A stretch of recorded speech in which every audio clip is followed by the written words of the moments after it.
Tinalikuran sa mismong altar habang humahalakak ang tampalasan. Habang basang-basa ng luha si Denise, nagdiriwang sa marangyang handaan sina Mateo at Doña Victoria. "Wala kang kwenta! Isa ka lang hampas lupa!" Sigaw ni Mateo. Ngunit isang lihim na selyo ang biglang lumitaw na nagpayanig sa kanilang kayabangan. Haharapin ni Denise ang bagong bukas, babawiin ang lahat. Sino ngayon ang magmamakaawa sa putikan? "You have to make sure, Mateo, na pipirmahan niya ang kasunduan bago kayo humarap sa altar. Hindi natin pwedeng hayaan na makuha niya ang lupa ng lola niya nang wala sa pangalan natin. After all, she's just a caregiver, isang hamak na tagapagluto at tagalinis. Masyado na siyang naging maswerte na papakasalan mo siya, kaya dapat lang na ibigay niya ang lahat sa atin." "Alam ko, Mommy. Don't worry. Denise loves me so much, gagawin niya ang kahit ano para sa akin. She's desperate to be part of our family. Sandaling tiis na lang, makukuha na natin ang gusto natin at pwede ko na siyang iwan sa tabi-tabi pagkatapos." Huminto ang mundo. Sa likod ng bahagyang nakabukas na pinto ng silid-bihisan ng lumang simbahan, nakatayo si Denise habang hawak ang isang tasang mainit na tsaa. Kanina pang 4:00 ng madaling araw siya gising. Tinitiis ang lamig ng simoy ng hangin para lamang ipagtimpla ng mainit na salabat si Doña Victoria na nagrereklamo sa pangangati ng lalamunan. Ang kanyang mga daliri ay namumula pa mula sa init ng plansa na ginamit niya upang siguraduhing walang kahit isang lukot ang barong na isusuot ni Mateo sa araw na ito. Ang mainit na likido ay dahan-dahang gumuhit pababa sa kanyang nanginginig na mga kamay habang unti-unting tumatagilid ang tasa na tatapon sa kanyang balat. Ngunit ang init nito ay hindi niya naramdaman. Ang naramdaman niya ay isang malamig na selyo ng yelo na bumalot sa kanyang puso, dahan-dahang sumasakal sa kanyang bawat hininga. Ang kulay gatas na telang pangkasal na kanyang isinuot, na may mga tagpi sa gilid na siya mismo ang nagmitsa ng magdamag, ay biglang naging tila isang napakabigat na kadena na nagpabagsak sa kanyang buong pagkatao. Ito ba ang kabayaran sa lahat ng taon ng aking pagtitiis? Ang maging isang kasangkapan lamang sa kamay ng mga taong itinuring kong aking sariling pamilya. Hindi nagtagal, ang tunog ng mga kampana ng simbahan ay umalingaw-ngaw sa buong bayan ng San Juan, hudyat ng pagsisimula ng kapistahan at ng kanyang kasal. Ngunit para kay Denise, ang bawat tunog ay tila hampas ng martilyo sa kanyang kabaong habang naglalakad siya sa pasilyo ng simbahan. Ang marangyang musika ay hindi nakapagtanggal sa bigat sa kanyang dibdib. Tumingin siya kay Mateo na nakatayo sa dulo ng altar. Ang lalaking pinag-alayan niya ng kanyang kabataan at mga pangarap ay nakatitig sa kanya. Ngunit walang init sa mga matang iyon, kundi isang malamig na kalkulasyon nang makarating siya sa harap. Bago pa man makapagsimula ang pari sa seremonya, biglang humakbang patingala si Doña Victoria at sumigaw sa gitna ng katahimikan ng simbahan. "Itigil ang kasal na ito. Ang babaeng ito ay hindi karapat-dapat na magsuot ng puting belo sa harap ng damana. Isang magnanakaw. Isang mapagpanggap." Ang mga bulong ng mga tao ay agad na napuno ang buong simbahan, parang kawan ng mga bubuyog na naghahanap ng mabibiktima. Inilabas ni Doña Victoria ang isang makapal na sobre at itinapon ang mga papel sa paanan ni Denise. "Tingnan ninyo ang ebidensya. Ang babaeng ito na inampon at pinakain namin ay nagnakaw ng mga alahas ng pamilya Sandoval at gumawa ng mga pekeng dokumento ng utang. Akala mo ba ay makakapasok ka sa pamilya namin sa pamamagitan ng iyong maruruming kamay, Denise?" "Doña Victoria, hindi po totoo yan." "Pakiusap." Pabulong na sagot ni Denise. Ang kanyang boses ay halos mapatid habang ang kanyang mga tuhod ay nagsisimulang manginig. "Buong buhay ko po, pinagsilbihan ko kayo ng tapat.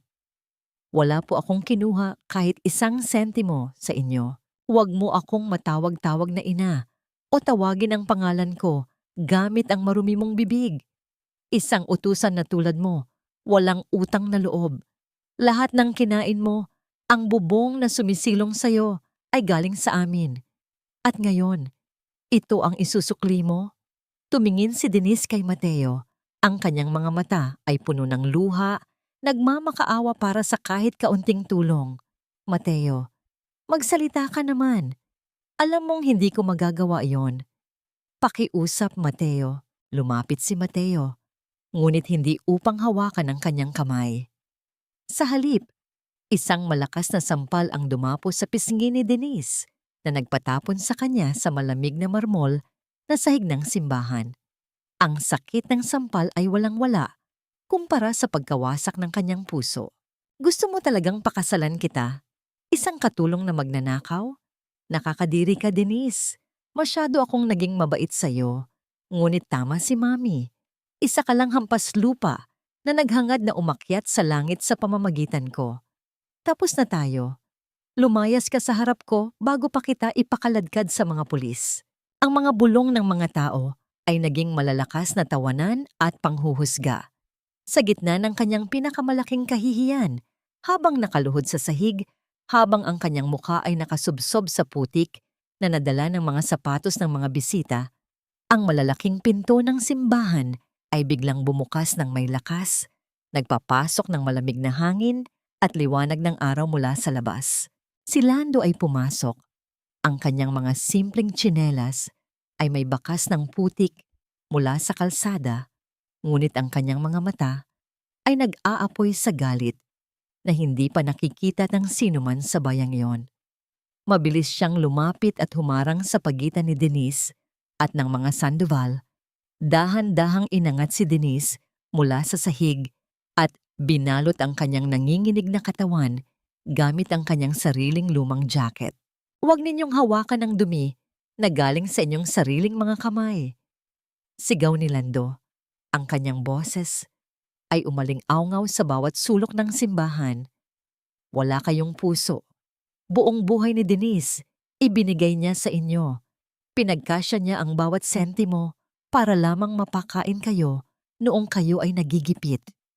At ngayon, gagawa ninyo siya ng ganitong eksena sa harap ng buong bayan para lamang sa inyong sariling kasakiman.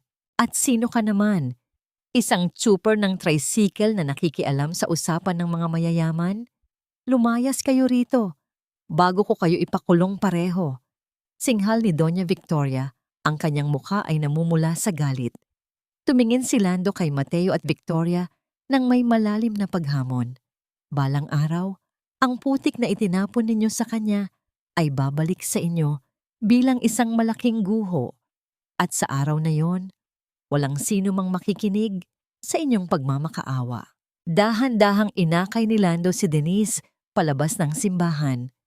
Ang mahabang belo ng kanyang kasal ay dinala ng hangin, naiwan sa maputik na hagdanan habang ang ulan ay nagsisimulang pumatak, sumasabay sa mga makukulay na banderitas ng fiesta na tila ba nakikisaya sa kanyang pagbagsak.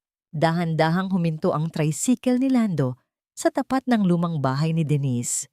Ang ulan ay lalong lumakas, lumilikha ng tila walang katapusang awit ng kalungkutan sa ibabaw ng bubong na yari sa lumang yero. Ngunit walang kahit anong tunog ng patak ang maririnig, kundi ang mabigat na katahimikan sa pagitan ng dalawang magkaibigan. Inalalayan ni Lando si Denise pababa. Ang suot nitong pangkasal na damit ay basa na at puno ng putik sa ilalim, malayo sa marangyang anyo nito kaninang umaga. Pagpasok nila sa loob, ang amoy ng lumang kahoy, pinatuyong dahon ng eucalyptus at ang pamilyar na bango ng langis ng niyog na ginagamit ng kanyang yumaong lola ay agad na sumalubong sa kanila. Ang bahay na ito, na dating puno ng init at pagmamahal ni Lola Teresa, ngayon ay tila isang malaking hawla ng kalungkutan. Denise, magpalit ka muna ng damit. Basang-basa ka na. Baka magkasakit ka. Nandito lang ako sa sala. Hihintayin kita. Marahang pakiusap ni Lando habang nag-aabot ng isang tuyong tuwalya. Salamat, Lando. Kung wala ka doon sa simbahan, hindi ko alam kung saan ako pupulutin ngayon. Sagot ni Denise, ang kanyang boses ay nanginginig. Hindi lang dahil sa lamig, kundi dahil sa matinding pagod ng kalooban. Walang anuman, Denise. Alam mo namang kahit kailan ay hindi kita pababayaan. Sige na, magbihis ka na muna. Pumasok si Denise sa maliit na silid. Hubad ang kanyang pangkasal na damit. Isinuot niya ang isang kupas na duster na kulay aso. Habang tinitingnan ang sarili sa lumang salamin na may mga lamat, nakita niya ang pulang marka ng sampal ni Mateo sa kanyang pisngi. Ang pisikal na sakit ay dahan-dahang nawawala, ngunit ang sugat sa kanyang dignidad ay patuloy na dumurugo. Habang nagpapatuyo ng buhok, nakarinig siya ng mga boses mula sa kusina. Ang marahang pag-inggit ng lumang pinto sa likod ay nagbabadya ng pagpasok ng mga hindi inaasahang bisita. Paglabas niya, nakita niya ang tatlong kapitbahay sa pangunguna ni Aling Betty na pumasok ng walang paalam. Ang kanilang mga mata ay mabilis na naglakbay sa bawat sulok ng bahay, tila naghahanap ng anumang senyales ng ninakaw na kayamanan. Denise, totoo ba ang balita sa bayan? Nagnakaw ka raw sa mga Sandoval. Diyos ko, paano mo nagawa yon pagkatapos ng lahat ng kabutihang ipinakita nila sa'yo at sa lola mo? Tanong ni Aling Betty. Ang kanyang boses ay puno ng huwad na pag-aalala, ngunit may bakas ng panggigigil sa tsismis. Aling Betty, wala po akong ninakaw. Malinis ang aking konsensya sa harap ng Diyos at ng tao. Mahinahong sagot ni Denise, pilit na pinapanatili ang kanyang dignidad sa kabila ng panghuhusga. Naku, Denise, mahirap magmalinis kapag ang buong bayan ay nakakita sa pagsampal sa iyo ni Mateo sa altar. Sinasabi ng mga tao na baka ipakulong ka raw ni Doña Victoria bukas na bukas. Paano na ang pangalan ng lola mo? Sayang si Teresa, napakabuting tao. Pero ang apo ay nagdala ng ganitong kahihiyan. Naramdaman ni Denise ang mainit na dagsa ng luha sa kanyang mga mata. Ngunit pinilit niya itong huwag pumatak. Ito ang pagtitiis na itinuro sa kanya ng kanyang lola. Ang huwag hayaang makita ng mga mapangapi ang iyong kahinaan. Kung narito lang po kayo para saktan ang memorya ng lola ko at husgahan ako, pakiusap po, umalis na kayo. Pagod na pagod po ako. Lumapit si Lando mula sa sala. Ang kanyang mukha ay seryoso habang nakahawak sa isang pirasong kahoy na panggatong. Aling Betty, kung wala po kayong maitutulong na mabuti kay Denise sa panahong ito, mas mabuti pang lumabas na kayo ng bahay. Huwag ninyong dagdagan ang dusa ng taong walang kasalanan. Bulong-bulungan na lumabas si Aling Betty at ang kanyang mga kasama nag-iiwan ng mga masasakit na salita tungkol sa pagiging maangas pa rin ni Denise sa kabila ng kanyang pagbagsak. Hindi pa man tuluyang nakakalayo ang mga kapitbahay, isang marangyang itim na sasakyan ang huminto sa tapat ng kanilang bakuran. Dalawang lalaking nakasuot ng formal na Amerikana ang bumaba. May hawak na mga dokumento. Ang kanilang mabibigat na hakbang sa kahoy na balkonahe ay nagpatigil sa tibok ng puso ni Denise. Sino kayo? Tanong ni Lando. Humarang sa pinto upang protektahan si Denise. Kami ay mula sa Consolidated Rural Bank. Nandito kami para iabot ang formal na abiso para kay Denise Salvador. Seryosong sagot ng isa sa mga lalaki. Inabot ni Denise ang sobre. Ano po ito? Ang ari-ariang ito, kasama ang lupang kinatitirikan ng inyong bahay, ay nakasanla sa aming bangko sa ilalim ng pangalan ni Teresa Salvador. Dahil sa kabiguang bayaran ang huling 3 buwang hulog, kasama ang mga interes at ang pagbawi ng pamilyang Sandoval sa kanilang garantiya bilang inyong co-maker kaninang umaga. Ang ari-ariang ito ay isa sa ilalim sa foreclosure at demolisyon sa loob ng 30 araw. Naramdaman ni Denise ang pag-ikot ng paligid. Foreclosure? Pero sinabi sa akin ni Mateo na binayaran na niya ang utang na ito bilang regalo sa aming kasal. Wala pong nakatala rito na ganyang bayad, Miss Salvador. Sa katunayan, si Doña Victoria mismo ang pumunta sa bangko kaninang umaga upang pirmahan ang pagbawi ng kanilang garantiya na nag-utos sa amin na bawiin agad ang lupa. May 30 araw kayo para lisanin ang lugar. Pagkaalis ng mga tauhan ng bangko, humingi si Denise ng ilang minuto kay Lando upang mapag-isa. Umupo siya sa lumang upuang rocking chair na gawa sa kahoy na nara, ang paboritong upuan ng kanyang lola. Hinaplos ng kanyang mga daliri ang makinis at gasgas na hawakan nito. Sa gitna ng dilim at ng patuloy na pag-iyak ng ulan sa labas, ipinikit niya ang kanyang mga mata. Sa ilang sandali, naramdaman niya ang tila mainit at tuyong mga kamay ng kanyang lola Teresa na nakapatong sa kanyang mga balikat, nagbibigay ng lakas, bumubulong sa kanyang diwa na huwag susuko dahil ang gabi ay may katapusan din.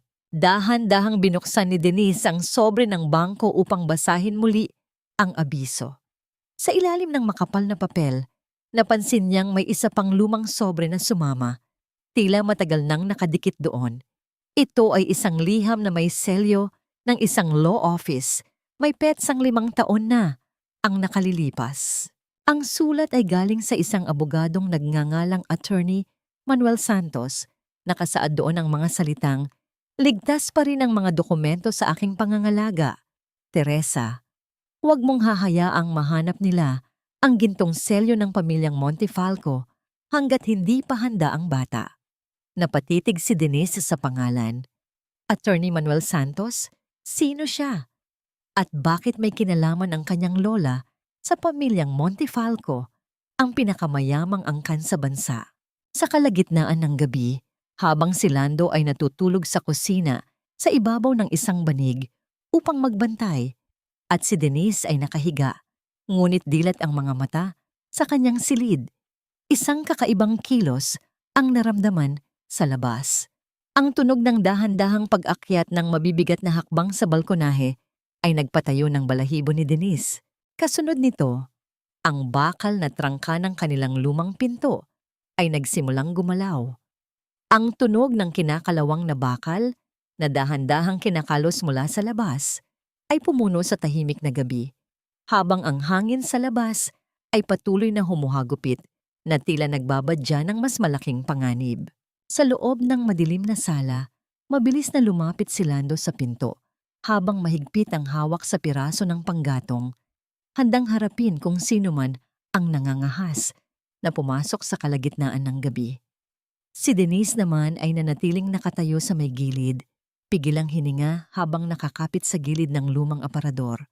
Subalit nang tuluyang bumukas ang pinto, ang lamig ng hangin ay nagdala ng isang pamilyar na bulto ng tao.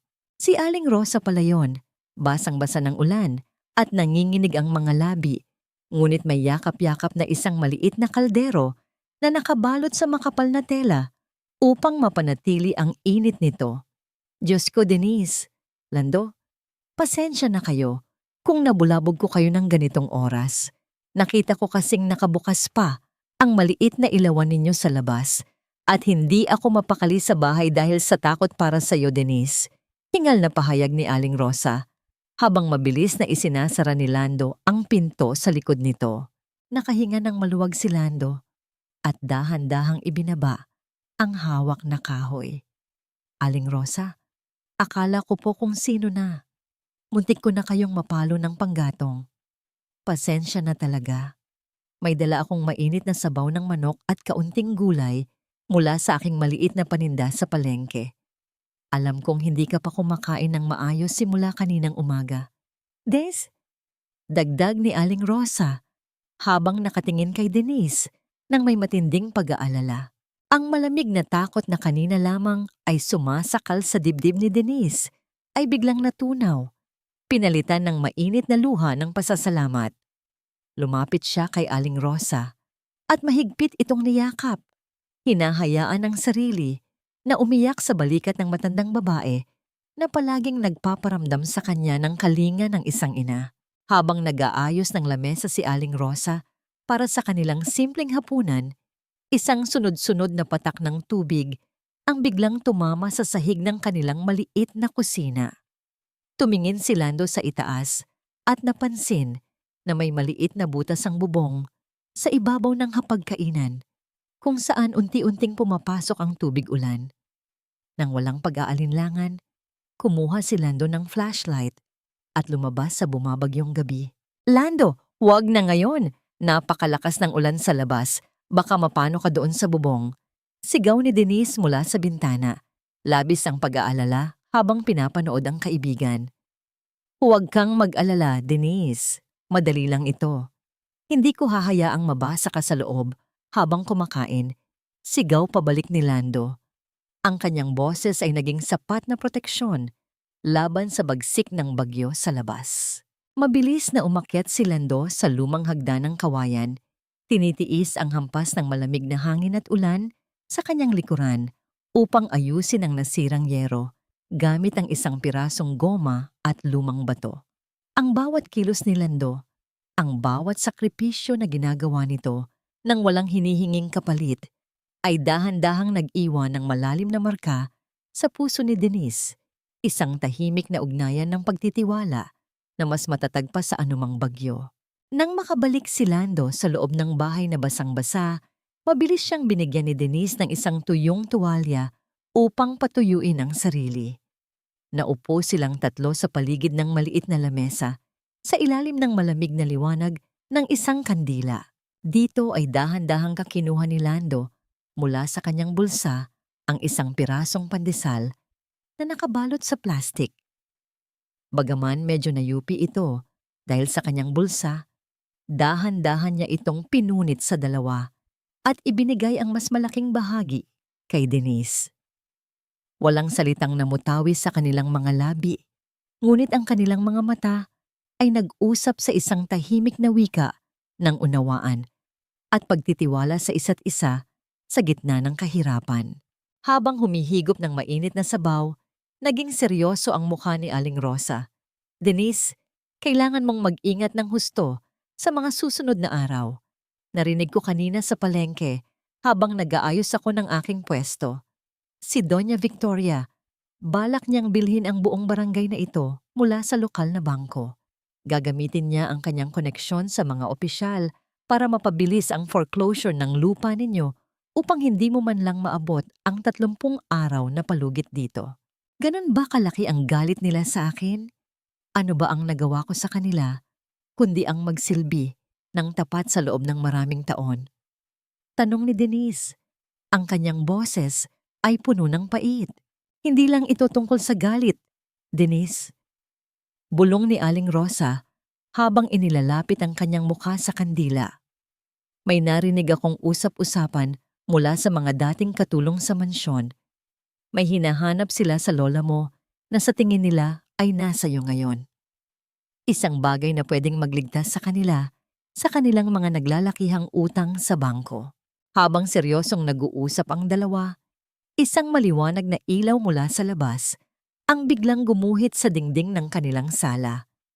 Ang tahimik ngunit mabigat na ugong ng isang mamahaling makina ng sasakyan ay naramdaman sa labas ng kanilang bakuran. Agad na sumilip si Denise sa siwang ng kanilang kahoy na bintana. Isang makintab at mamahaling itim na kotse na halatang hindi pagmamay-ari ng sinuman sa kanilang maliit na bayan ang nakahinto sa tapat ng kanilang bakod. Naka-off ang mga headlight nito, ngunit nanatiling umaandar ang makina. Nakatambay lamang ito doon, misteryoso at tila nagmamasid sa dilim ng gabi, bago biglang humarurot palayo pagkalipas ng ilang minuto, nag-iiwan ng malalalim na bakas ng gulong sa putikan. Nang makatulog na sina Aling Rosa at Lando sa sala, bumalik si Denise sa silid ng kanyang lola upang subukang magpahinga.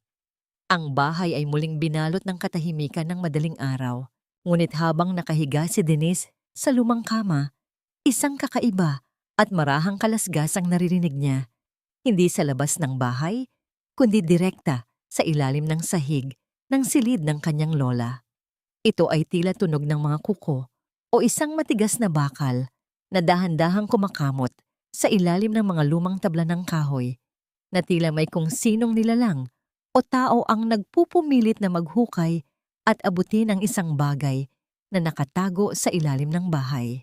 Dito ay dahan-dahang hinawakan ni Denise ang kanyang dibdib kung saan nakasabit ang lumang pilak na susi na iniwan ng kanyang lola na sa pagkakataong ito ay naging lubhang malamig sa kanyang balat. Nanatiling nakatitig si Denise sa sahig ng silid ng kanyang lola habang ang marahang kalasgas sa ilalim ng mga lumang tabla ay patuloy na pumupukaw sa kanyang kaba. Sa halip na tumakbo palayo, dahan-dahan niyang kinuha ang isang maliit na flashlight mula sa ibabaw ng aparador at lumuhod sa malamig na kahoy. Ipinasok niya ang liwanag sa ilalim ng lumang kama. Doon ay nakita niya ang isang maliit na daga na mabilis na tumakbo palayo. Ngunit sa paghukay nito sa sulok ng dingding, may naitulak itong isang lumang tabla na halatang maluwag at hindi nakapako. Dahan-dahang ipinasok ni Denise ang kanyang kamay sa madilim at maalikabok na espasyo sa ilalim ng floorboard. Ang kanyang mga daliri ay may nahawakang isang matigas at malamig na bagay. Sa tulong ng kanyang lakas, dahan-dahan niyang hinila palabas ang isang mabigat na kahon na yari sa kalawanging bakal na nababalutan ng mga sapot ng gagamba at makapal na alikabok ng lumipas na panahon. Ang kahon ay may kakaibang mekanismo ng lock sa gitna. Napatingin si Denise sa kanyang dibdib kung saan nakasabit ang lumang pilak na susi na iniwan ng kanyang lola bago ito pumanaw. Ang susi na mahigpit nitong ipinagbilin na huwag niyang iwawala. Sa nanginginig na mga daliri, ipinasok ni Denise ang susi sa butas ng lumang kahon. Ang dahan-dahan at mabigat na pag-ikot ng kinakalawang na mekanismo sa loob ay nagbigay ng hudyat na bumukas ang takip nito.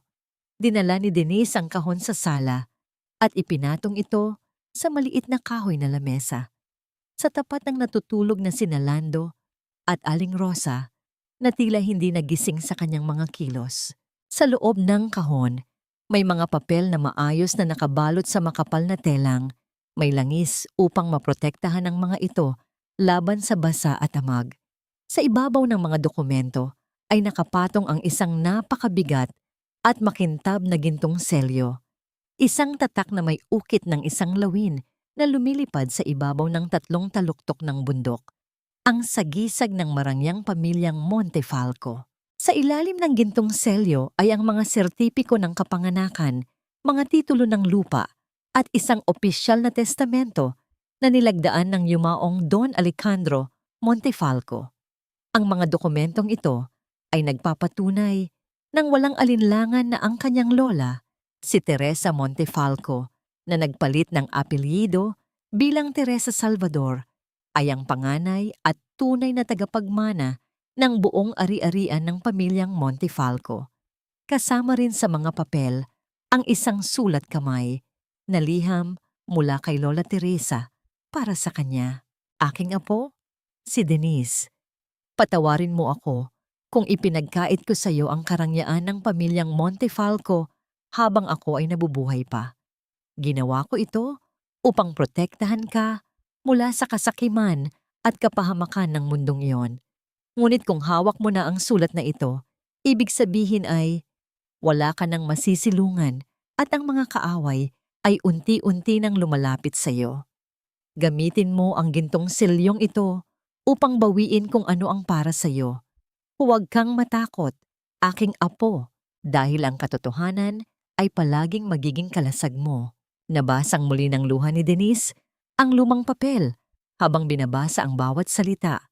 Nararamdaman ang pagmamahal at proteksyon ng kanyang lola na tila ba nakatayo sa kanyang tabi sa gitna ng malamig na gabi. Dahan-dahan niyang ginising si Lando at ipinakita ang mga nakita sa loob ng kahon. Nanlaki ang mga mata ng binata habang nakatitig sa gintong selyo at sa mga legal na dokumento. Diyos ko, Denise, Montefalco ka? Sila ang nagmamay-ari ng pinakamalalaking kumpanya ng asero at mga lupain sa buong bansa. Sila ang pinakamayamang pamilya na madalas nating mapanood sa balita. Gulat na pahayag ni Lando, halos hindi makapaniwala sa kanyang nakikita. Hindi ko rin alam, Lando. Akala ko ay simpleng matanda lang si Lola Teresa na lumikas dito sa ating maliit na bayan upang mamuhay ng tahimik. Naging seryoso ang mukha ni Lando habang sinusuri ang mga papel. Kung totoo ito, Denise, mas lalong mapanganib ang kalagayan mo ngayon. Kapag nalaman ng mga nag-aagawan sa yaman ng pamilyang Montefalco na buhay pa ang tunay na tagapagmana, tiyak na gagawa sila ng maruming paraan upang mapatahimik ka. Itinuro ni Denise ang ilalim ng isa sa mga legal na dokumento ng tiwala. Doon ay nakalagda ang pangalan ng opisyal na tagapangasiwa ng pamilya, si Attorney Manuel Santos. Sa tabi ng lagda ay may isang maliit na larawan ng abogado noong ito ay bata pa. Napatigil si Denise sa paghinga nang makita ang mukha sa larawan. Ang lalaking iyon, bagaman mas matanda na ngayon, ay ang parehong estranghero na nakatayo sa labas ng simbahan kaninang umaga. Nalihim na kumuha ng larawan sa kanya habang siya ay sinisiraan ng pamilyang Sandoval. Paano niya nalaman kung nasaan si Denise? Habang nakatitig sila sa larawan, isang mabigat na bato ang biglang dumaan sa bintana ng kanilang sala. Sinira ang lumang salamin na nagkapiraso sa sahig ng bahay. Agad na hinila ni Lando si Denise pababa sa sahig upang protektahan ito mula sa mga lumilipad na piraso ng salamin. Nang tumahimik ang paligid, nakita nila ang bato na may nakataling isang piraso ng papel na may nakasulat gamit ang pulang tinta. Binuksan ito ni Lando at binasa ang nakasulat. Umalis ka na sa bayan na ito, Denise, bago pa maging huli ang lahat para sa'yo at sa mga taong tumutulong sa'yo. Sandoval, ang mga matatalas na piraso ng basag na salamin sa sahig ay nag-reflect ng liwanag ng kandila. Nagpapakita ng refleksyon ng mga mata ni Denise. Mga matang kanina lamang ay puno ng luha ng kalungkutan. Ngunit ngayon ay dahan-dahang napupuno ng isang bago at matatag na determinasyon na lumaban. Samantala, sa loob ng marangyang mansyon ng mga Sandoval, ang hangin ay puno ng galit at matinding tensyon.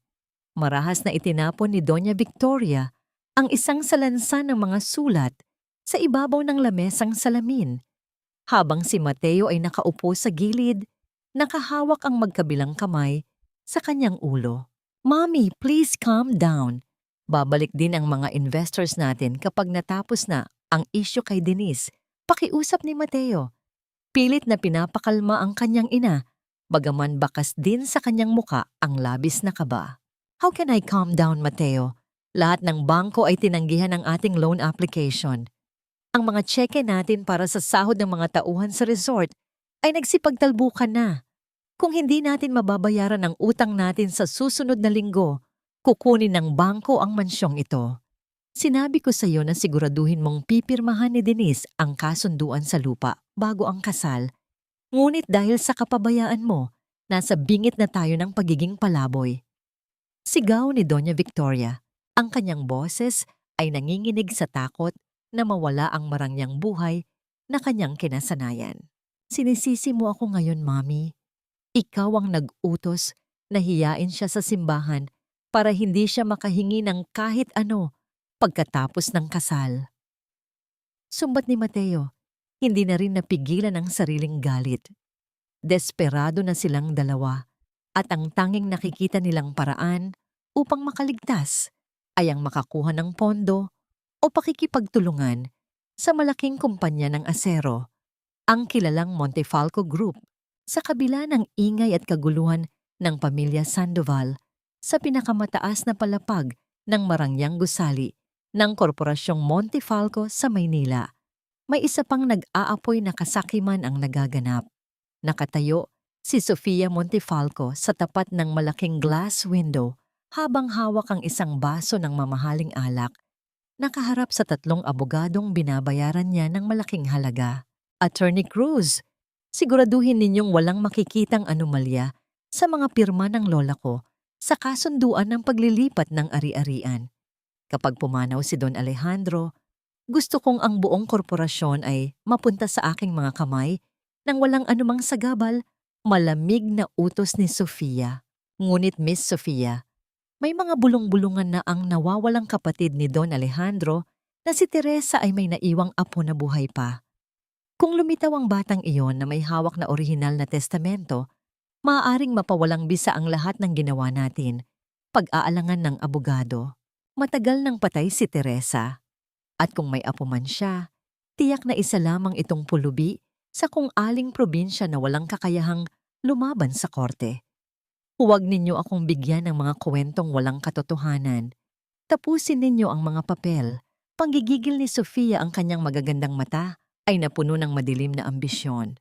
Sa maliit na bayan ng San Juan, dahan-dahang napawi ang ulan, ngunit ang paligid ay nanatiling maputik. Sinasamsam ni na Denise, Lando at Aling Rosa ang mga basag na salamin sa sala ng isang tahimik at mabigat na tunog ng makina ng sasakyan ang huminto sa labas ng kanilang bakod. Ito ay isang eleganteng kotse na kulay pilak at mula rito ay bumaba ang isang may edad ng lalaki na nakasuot ng formal at mamahaling Amerikana. Si Attorney Manuel Santos iyon. Dahan-dahan siyang umakyat sa kahoy na balkonahe at kumatok ng may paggalang sa pinto ng lumang bahay. Magandang araw sa inyo. Kayo ba si Denise Salvador? Tanong ni Attorney Santos. Yumuyuko ng bahagya bilang tanda ng paggalang sa batang babae. Opo, ako nga po. Kayo po ba ang abogadong binabanggit sa liham ng aking lola? Tanong ni Denise. Ang kanyang puso ay mabilis na tumitibok habang hawak ang gintong selyo sa loob ng kanyang bulsa. Oo, ako nga. Denise, matagal kong hinintay ang araw na ito. Ako ang opisyal na tagapangasiwa ng mga huling bili ng iyong lola, si Teresa Montefalco. At ako rin ang boses ng iyong lolo, si Don Alejandro, na kasalukuyang nakahiga sa banig ng karamdaman at naghahanap sa iyo. Sagot ng abogado. Ang kanyang mga mata ay naging mapagkakatiwalaan at puno ng init. Pumasok si Attorney Santos sa loob ng simpleng bahay at tiningnan ang mga dokumento at ang gintong selyo na inilatag ni Denise sa lamesa. Ipinaliwanag niya ang napakalaking yaman na naghihintay sa kanya, ngunit kasabay nito ay ang babala ng matinding panganib. Dapat kang mag-ingat, Denise. Ang pinsan mong si Sofia ay kasalukuyang gumagamit ng mga huwad na kasunduan upang kamkamin ang kumpanya. Kapag nalaman niyang buhay ka at hawak mo ang orihinal na selyo, gagawa siya ng lahat ng maruming paraan upang harangan ka. Ngunit kung handa ka ng bawiin ang para sa'yo, sisimulan natin ang laban na ito. Tumingin si Denise sa gintong selyo, pagkatapos ay kay Lando at Aling Rosa.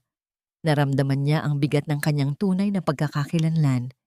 Gusto ko pong makuha ang katarungan para sa lola ko at para na rin sa aking sarili. Handa na po akong harapin sila. Bago lumabas ng bahay upang sumakay sa sasakyan ni Attorney Santos, lumapit si Lando kay Denise.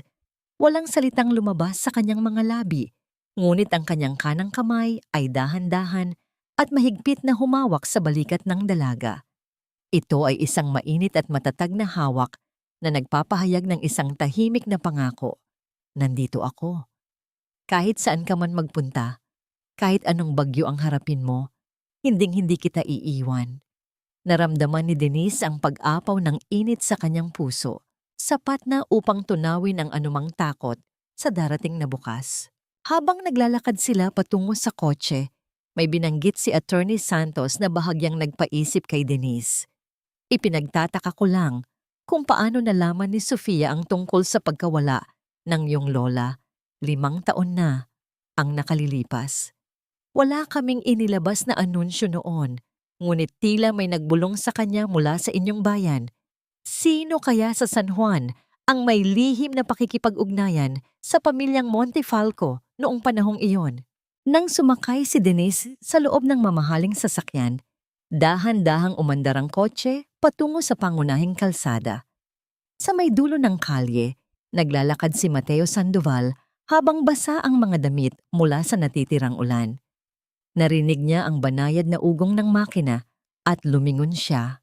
Sa pamamagitan ng madilim na salamin ng sasakyan, habang ito ay marahang dumadaan sa putikan na nagdulot ng banayad na pagtilamsik ng tubig sa kalsada, nakita niya ang mukha ni Denise. Si Denise na kanyang binaliwala, si Denise na kanyang sinampal at itinapon sa putikan ng simbahan. Ngayon ay nakaupo sa loob ng pinakamarangyang sasakyan na nakita niya sa kanyang buhay, marangal, maganda, at malayo sa kanyang maabot. Nanlaki ang mga mata ni Mateo sa inggit, pagkabigla, at matinding pagdududa habang dahan-dahang nawawala ang sasakyan sa kanyang paningin. Ang mababang ugong ng mga gulong ng sasakyan sa maputik na kalsada ay nag-iwan ng malalalim na bakas, tila nagbabadya ng pagsisimula ng isang bagong daan na hinding-hindi na maibabalik sa nakaraan. Ang malalaking pinto ng boardroom ng Montefalco Group na yari sa mamahaling kahoy na mahogany ay marahang bumukas nang walang anumang ingay. Pumasok si Denise. Siya ay nakasuot lamang ng isang simpleng asul na damit. Walang anumang mamahaling alahas sa kanyang leeg at ang kanyang buhok ay maayos na nakatali sa likod. Ngunit ang kanyang likod ay tuwid, ang kanyang mga balikat ay pantay, at ang kanyang mga mata ay nagtataglay ng isang marangal na katahimikan na agad na pumuno sa buong silid. Sa paligid ng malaking lamesang hugis itlog ay nakaupo ang mga miyembro ng Board of Directors at sa dulo nito ay si Sofia Montefalco. Nang makita si Denise, agad na gumuhit ang labis na pagkasuklam sa magandang mukha ni Sofia. Attorney Santos, what is the meaning of this? Bakit mo dinala ang isang hamak na probinsyanang caregiver sa aming pribadong board meeting?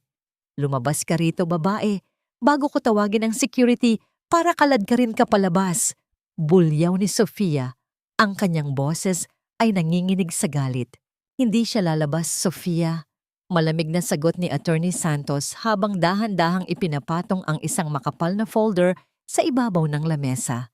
Dahil ang kaharap ninyo ngayon ay si Denise Montefalco Salvador, ang nag-iisang buhay na apo at legal na tagapagmana ng yumaong Don Alejandro Montefalco. Ang mga miyembro ng board ay nagkatinginan, dahan-dahang napuno ang silid ng mga bulong-bulungan ng pagkagulat. Ang chairman ng board ay tumayo at itinuro ang isang malaki at marangyang upuang katad sa kabisera ng lamesa. Kung ikaw nga ang tunay na tagapagmana, maaari kang maupo rito sa pangunahing upuan ng pamilya Montefalco. Tiningnan ni Denise ang marangyang upuan, ngunit dahan-dahan siyang umiling. Hinila niya ang isang simpleng kahoy na upuan mula sa sulok ng silid at doon siya umupo. Salamat po. Ngunit mas gusto ko rito.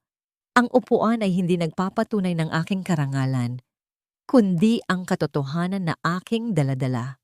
Binuksan ni Attorney Santos ang kanyang bitbit na briefcase at dahan-dahang inilabas ang gintong selyo ng pamilya Montefalco. Ang ukit ng lawin sa ibabaw ng ginto ay kuminang sa ilalim ng liwanag ng malaking kristal na chandelier. Nanlaki ang mga mata ni Sofia at ang kulay sa kanyang muka ay agad na nawala. This is a fake. Ang selyong yan ay nawala na kasabay ng pagtakas ng kapatid ni Don Alejandro. May 40 taon na ang nakalilipas. Sinong nakakaalam kung kanino mo ninakaw ang selyong yan, Denise? Pinilit mo siguro ang matandang lola mo na ibigay yan sa'yo bago siya mamatay.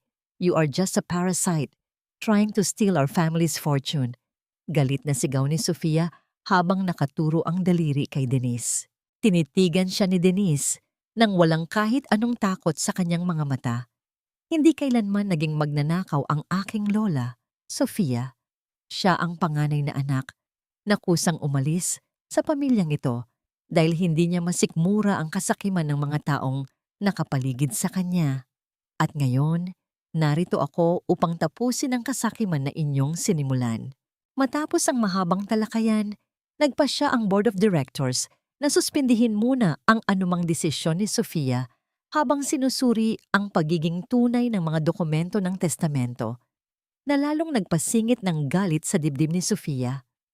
Habang naglalakad si Denise sa mahaba at tahimik na pasilyo ng korporasyon, nayari sa puting marmol, mabilis siyang sinundan ni Sofia. You think you won, Denise? You are just a filthy caregiver. Wala kang alam sa takbo ng negosyo. Dudurugin kita sa korte hanggang sa wala nang matira sa'yo kahit 1 sentimo. Babalik ka rin sa kung saan ka nanggaling, sa putika ng nakaraan. Bulong ni Sofia nang may matinding lason sa tabi ng tainga ni Denise. Huminto si Denise sa paglakad, lumingon, at direktang tumitig sa mga mata ni Sofia.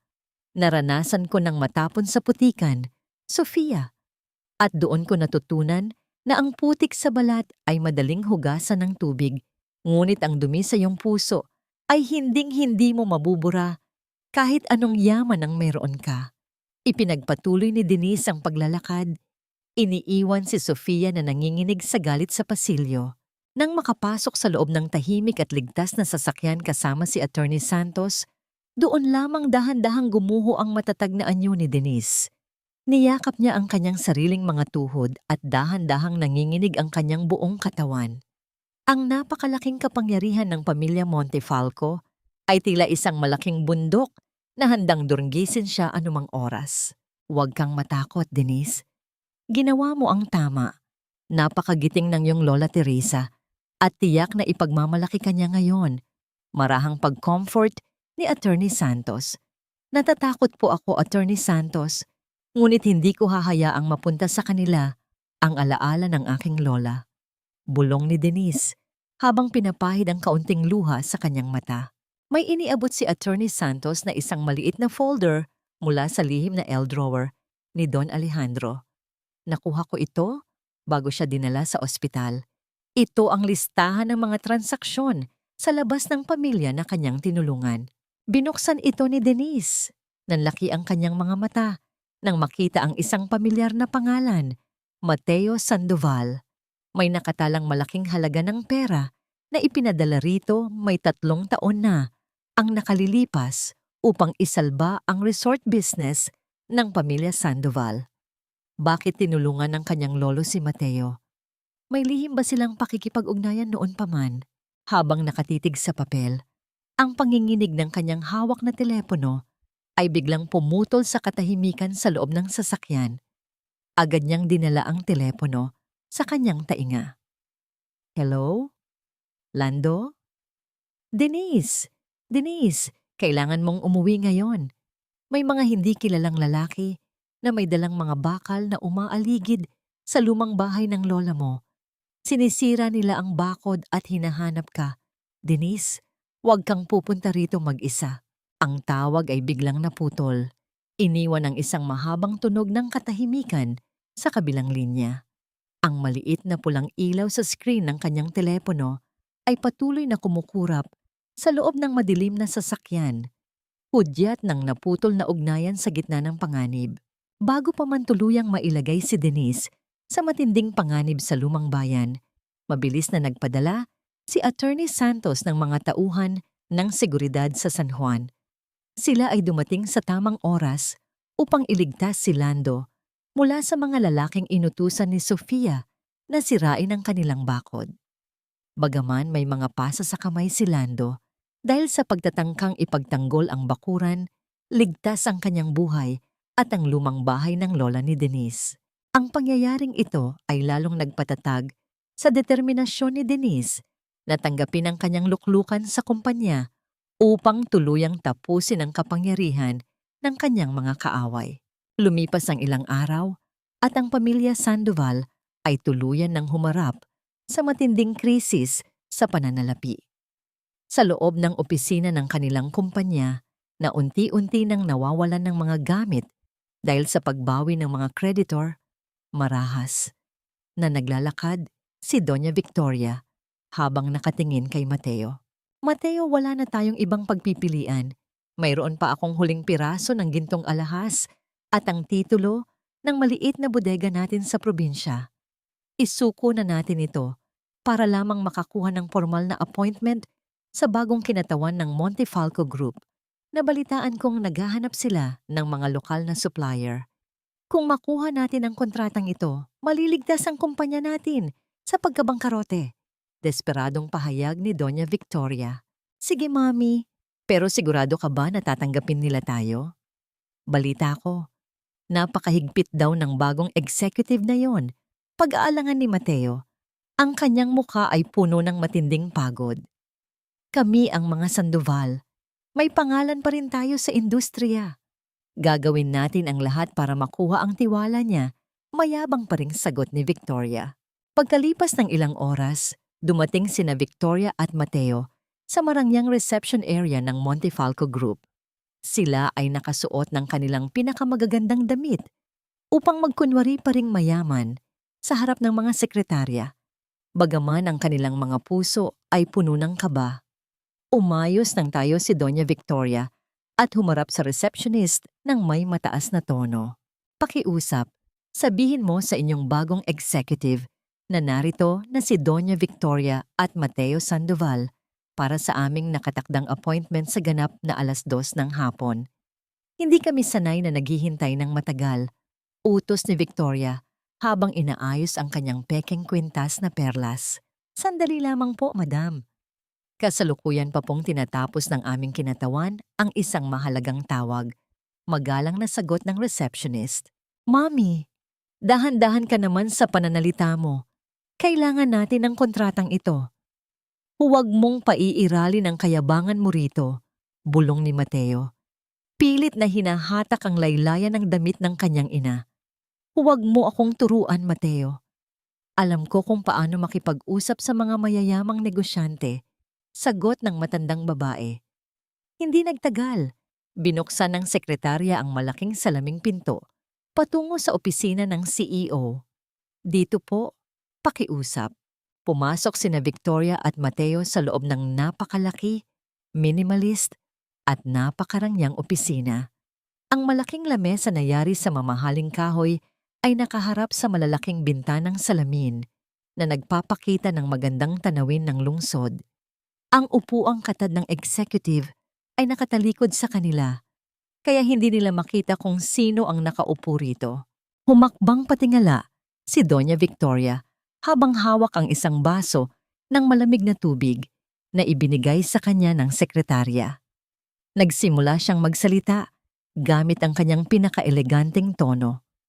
Magandang hapon po. Ako si Doña Victoria Sandoval at ito ang aking anak na si Mateo. Narito kami upang ihandog ang aming mga ari-arian bilang garantiya para sa isang malaking pamumuhunan mula sa inyong kumpanya. Dahan-dahang umikot ang malaking upuang katad. Lumarawan ang mukha ni Denise. Siya ay nakasuot ng isang napakagandang kulay abo na suit na sadyang tinahi para sa kanya. Ang kanyang mga mata ay kalmado, malamig, at walang kahit anong takot. Nanlaki ang mga mata ni Doña Victoria sa sukdulang pagkabigla. Ang kanyang bibig ay bahagyang nabuksan habang ang baso ng tubig sa kanyang kamay ay biglang nadulas at nahulog sa sahig. Ang tubig ay marahang tumilamsik sa ibabaw ng kanyang mamahaling sapatos. Denise? Gulat na bulong ni Victoria. Ang kanyang boses ay tila napunit na papel. Si Mateo naman ay nanatiling nakatayo nang walang kibo. Ngunit sa halip na matakot, isang kakaiba at tusong ng ngiti ang dahan-dahang sumilay sa kanyang mga labi habang pinagmamasdan ang marangyang anyo ni Denise. Hindi sumigaw si Denise. Hindi rin siya nagtawa upang hiyain sila. Sa halip, dahan-dahan siyang kumuha ng isang malinis na tela mula sa kanyang drawer at marahang inayos ang kanyang suot na salamin sa mata. Pinupunasan ito ng may banayad at seryosong mga kilos. Pagkatapos ay tinitigan niya ang nanginginig na mga kamay ni Doña Victoria, kung saan ang suot nitong bracelet ay lumilikha ng marahang tunog dahil sa takot. Magandang hapon po, Doña Victoria. Kumusta po ang inyong lalamunan? Sana po ay nakatulong ang mainit na salabat na aking pinaghandaan bago ninyo ako pinalaya sa simbahan. Malamig na pahayag ni Denise. Ang kanyang boses ay parang pilus, ngunit may dalang talas ng yelo. Paano? Paano ka na naging katulong ka lang namin? Galit na sigaw ni Victoria. Ang kanyang muka ay namumula na sa kahihiyan. Ngunit bago pa man makapagsalita muli si Victoria, biglang lumuhod si Mateo sa basang sahig, mismo sa tapat ng lamesa ni Denise kung saan natapon ang tubig.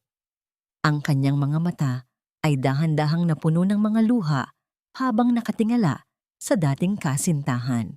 Denise, Patawarin mo ako.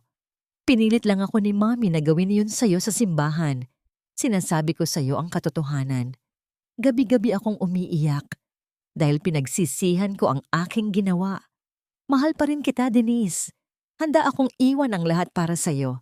Pakiusap, magsimula tayong muli. Pagmamakaawa ni Mateo, ang kanyang boses ay puno ng huwad na lungkot. Napatitig si Doña Victoria sa kanyang sariling anak na nakaluhod sa putika ng basang sahig, at ang kanyang mga mata ay napuno ng matinding galit, pagtataksil, at sukdulang kahihiyan sa harap ng kanyang dating utusan. Ang mga matatalas na piraso ng basag na baso mula sa natapong tubig ay nanatiling nakakalat sa ibabaw ng makintab na sahig ng opisina, nagpapakita ng tila na durog na dangal ng pamilya Sandoval. Sa loob ng marangyang opisina ng CEO, patuloy ang pagluha ni Mateo habang nakaluhod sa basang marmol na sahig. Ang kanyang mga kamay ay nakataas, na tila ba isang taong sumasuko sa gitna ng digmaan. Ngunit ang kanyang mga mata ay nagtataglay ng isang tuso at mapanlinlang na kislap na lihim niyang itinago sa ilalim ng kanyang mga huwad na luha. Denise, naging duwag lang ako dahil kay Mami. Binalaan niya ako na itatakakwil niya ako at aalisin sa pamana kapag hindi ko sinunod ang kanyang utang na loob na plano. But you know me, Denise. Alam mo kung gaano kita kamahal. Noong sinampal kita sa simbahan, pinagsisihan ko yon agad. Nanginginig ang kamay ko. Nilamon lang ako ng galit dahil akala ko ay may itinatago ka sa akin. Please, bigyan mo ako ng pangalawang pagkakataon. Handa akong iwan si Mami. Handa akong sumama sa iyo kahit saan. Pagmamakaawa ni Mateo, ang kanyang boses ay nanginginig sa huwad na emosyon. Tiningnan siya ni Denise mula sa kanyang mataas na upuan nang walang kahit anong emosyon sa mukha. Parang isang estatwa na nakatitig sa isang naghihingalong kaaway.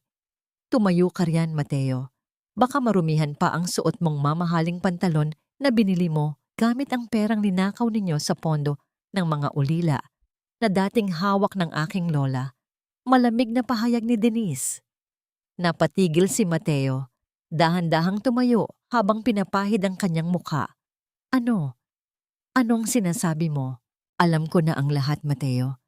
Alam ko kung bakit ninyo ako gustong pakasalan dahil sa lupa ng lola ko na balak ninyong ibenta upang pambayad sa inyong naglalakihang utang sa bangko. Hindi mo ako minahal. Minahal ninyo ang pakinabang na makukuha ninyo sa akin. Dagdag ni Denise, ang bawat salita ay parang isang matalim na kutsilyo na humihiwa sa natitirang kayabangan ni Mateo. Attorney Santos, pakiusap, patawagin ang seguridad upang ilabas ang mga taong ito sa aking opisina. Mabilis na pumasok ang dalawang matatangkad na gwardiya at dahan-dahang inilabas si Mateo at ang kanyang ina na nanginginig sa galit at kahihiyan. Nang gabi ring iyon, sa marangyang kondominium na pansamantalang tinutuluyan ni Denise sa Maynila, isang malaking bouquet ng mga imported na pulang rosas at isang maliit na pelus na kahon na naglalaman ng isang mamahaling kwintas na brilyante ang dinala ng receptionist sa kanyang pinto.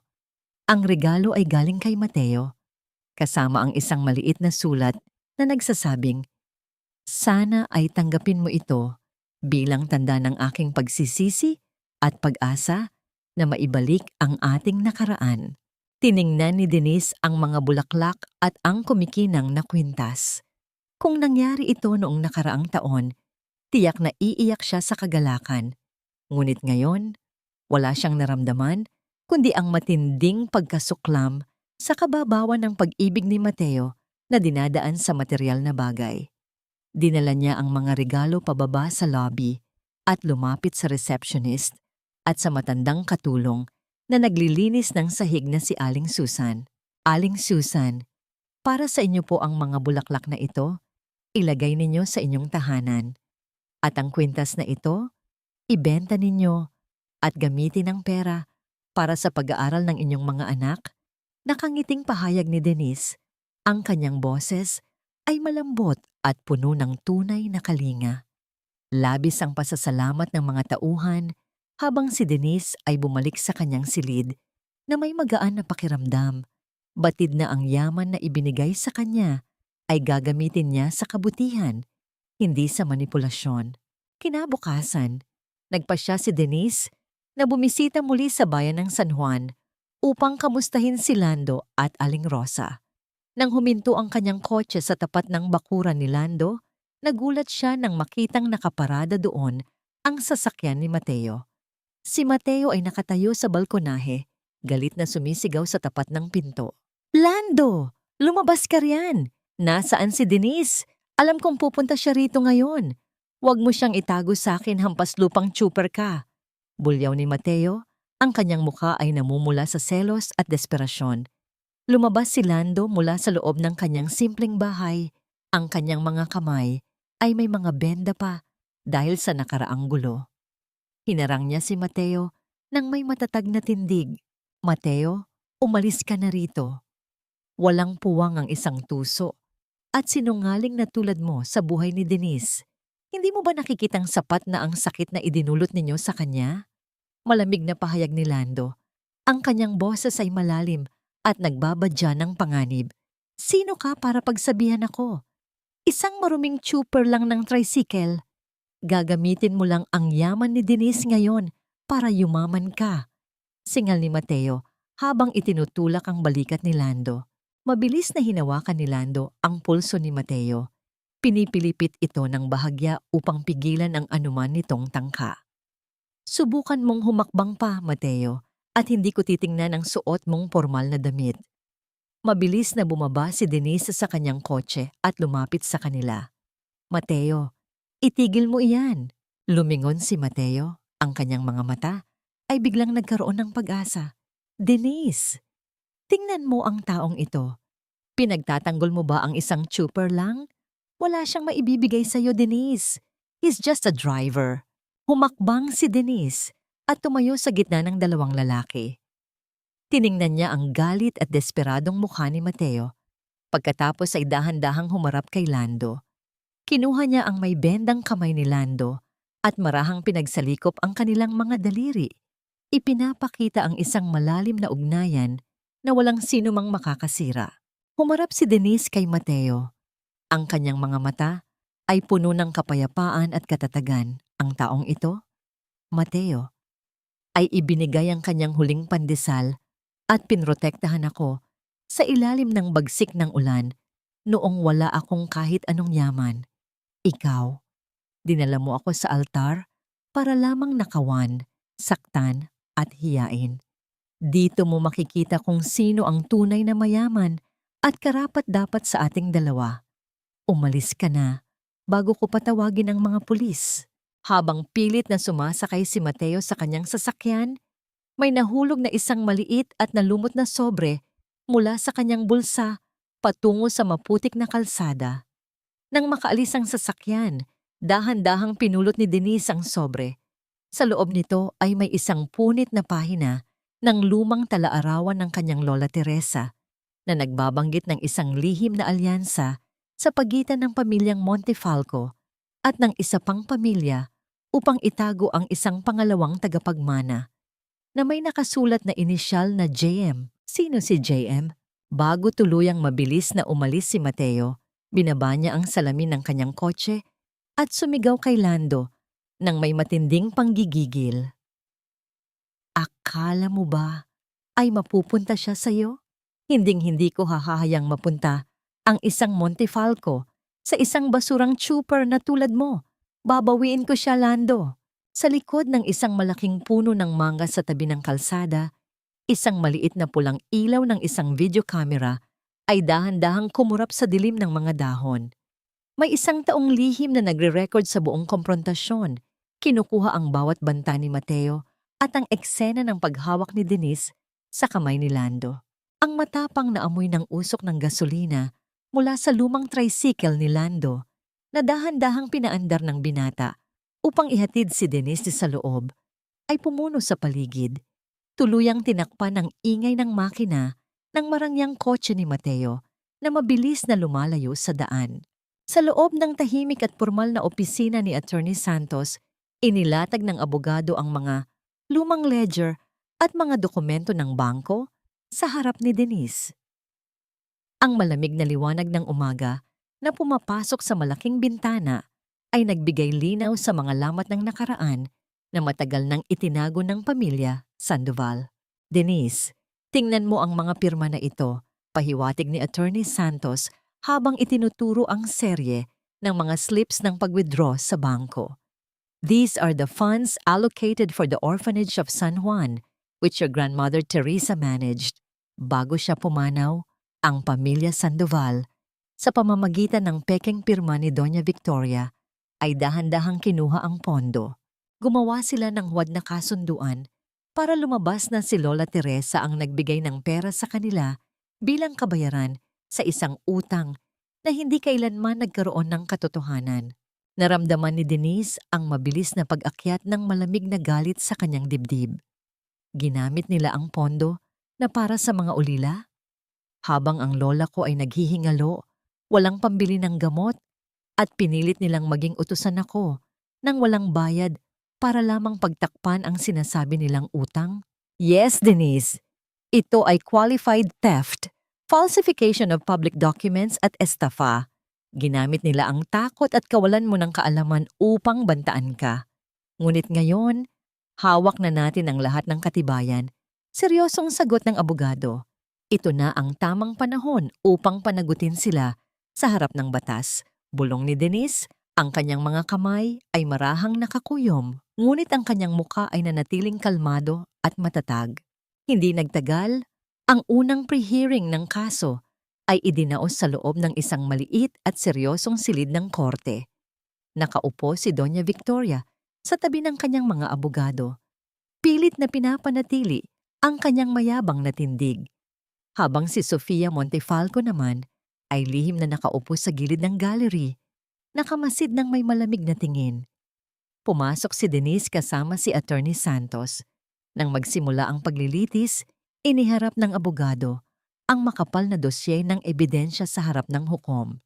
Your Honor, narito ang mga orihinal na ledger ni Lola Teresa Montefalco, kasama ang pagsusuri ng isang handwriting expert na nagpapatunay na ang lahat ng pirma sa pag-withdraw ng pondo ng mga ulila ay huwad at sadyang ginawa ni Victoria Sandoval upang nakawin ng pera. Pahayag ni Attorney Santos. Ang kulay sa mukha ni Doña Victoria ay agad na nawala, pinalitan ng matinding pamumutla. Ang kanyang mga kamay ay nagsimulang manginig habang pilit na kinakausap ang kanyang abogado na mabilis na binabasa ang mga dokumento. Kasinungalingan iyan. Ibinigay sa akin ni Teresa ang perang iyon. May malaking utang siya sa akin. Stammers ni Victoria. Ang kanyang boses ay bahagyang tumaas dahil sa takot. Walang kahit anong utang sa iyo ang aking lola. Victoria, malamig at malinaw na sagot ni Denise. Ang kanyang boses ay umalingaw-ngaw sa tahimik na silid ng korte. Kinuha ninyo ang pera na para sa mga batang walang makain at ginawa ninyo akong utusan sa loob ng 5 taon upang busalan ang aking bibig. Ngunit ngayon, tapos na ang inyong oras ng pagsisinungaling. Dahil sa bigat ng mga ebidensya, ipinag-utos ng hukom ang mabilis na investigasyon at ang pag-freeze sa lahat ng natitirang ari-arian at account ng mga Sandoval habang nagpapatuloy ang kaso. Nang lumabas sila sa malawak na pasilyo ng korte na yari sa puting marmol, tuluyan nang nawalan ng kontrol si Doña Victoria sa kanyang sarili. Mabilis siyang sumugod patungo kay Denise. Ang kanyang mga kuko ay nakataas na tila ba isang mabangis na hayop na handang pumatay. Walang utang na loob. Hampas lupa ka lang, Denise. Binigyan ka namin ng tirahan, pinakain ka namin. At ngayon, sisirain mo ang pamilya ko? Bastarda! Sigaw ni Victoria. Sabay ang mabilis na pagtaas ng kanyang kamay upang isampal kay Denise. Hindi lumayo si Denise. Hindi rin siya pumikit sa takot. Sa halip, dahan-dahan niyang iniwas ang kanyang ulo ng bahagya sa kaliwa. Hinahayaan ang kamay ni Victoria na dumaan lamang sa hangin nang walang naramdamang sakit. Tinitigan ni Denise ang nanlilisik at pulang mga mata ng matandang babae nang walang kahit anong takot. Ipinapakita na ang dating duwag na caregiver na kanyang sinasaktan ay tuluyan ng pumanaw sa kanyang memorya. Mabilis na hinawakan ng dalawang pulis ang magkabilang kamay ni Doña Victoria. Pinipigilan ito sa kanyang marahas na tangka. Miss Sisis, dahan-dahan. Nasa loob kayo ng gusali ng korte, banta ng pulis, habang dahan-dahang inilalayo ang matandang babae na patuloy na sumisigaw ng mga sumpa. Habang pinapanood ni Denise ang pag-alis ng mga pulis, napansin niya si Sofia Montefalco na nakatayo sa isang madilim na sulok ng pasilyo. Nakita niyang lumapit ang abogado ni Doña Victoria kay Sofia at may iniabot na isang makapal na sobre si Sofia sa abogado bago ito mabilis na umalis. Bakit tinutulungan ni Sofia ang pagtatanggol sa mga Sandoval? Ano ang kanilang lihim na kasunduan? Habang naglalakad si Denise patungo sa labasan ng korte, ang panginginig ng kanyang hawak na telepono ay muling pumutol sa kanyang pag-iisip. Ito ay isang direktang tawag mula sa pinuno ng Montefalco Trust Bank. Mabilis niyang sinagot ang tawag. Hello? Miss Denise, kailangan ninyong malaman ito agad. May nagpakita ng orihinal na gintong selyo ng pamilya sa aming pangunahing branch sa Makati. 10 minuto ang nakalilipas. Gumamit sila ng selyo na kamukhang-kamukha ng sa inyo upang i-withdraw ang lahat ng pondo ng Montefalco Foundation. 100 milyong piso. Pahayag ng boses sa kabilang linya. Napatigil si Dene Tawas sa paglalakad. Ang kanyang boses ay hindi lumabas sa kanyang lalamunan habang ang selyong tinutukoy ay ligtas na nakatago sa loob ng kanyang sariling safe. Ang mabilis at mabigat na tibok ng kanyang sariling puso ay naging tanging tunog na kanyang narinig habang nakatitig sa screen ng kanyang telepono. Batid na ang isang bagong bagyo ay dahan-dahan na namang lumalapit sa kanyang buhay. Dahil sa mabilis na pag-alerto ni Denise, ang tangka ni Sofia na mag-withdraw gamit ang huwad na selyo ay pansamantalang napigilan ng bangko. Ngunit ang pangyayaring ito ay lalong nagtaas ng stakes ng laban. Batid ni Denise na hindi titigil si Sofia hanggat hindi nito nakukuha ang orihinal na gintong selyo upang tuluyang mapanghawakan ang buong korporasyon. Samantala, ang bagsik ng katarungan ay tuluyan ng dumarating sa pamilya Sandoval.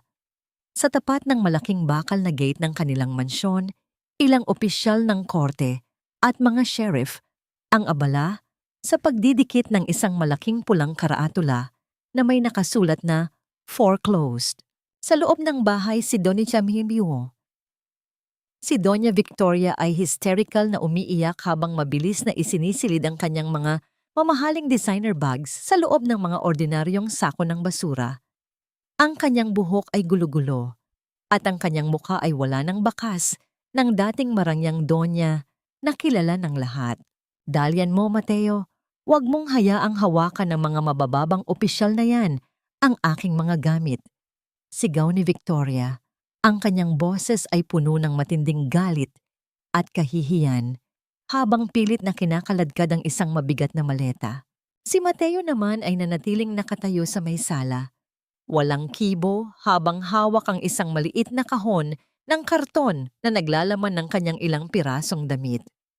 Mami, wala na tayong magagawa. May selyo na ang korte sa bawat pinto. Tapos na tayo. Bulong ng binata, ang kanyang boses ay patay at walang buhay.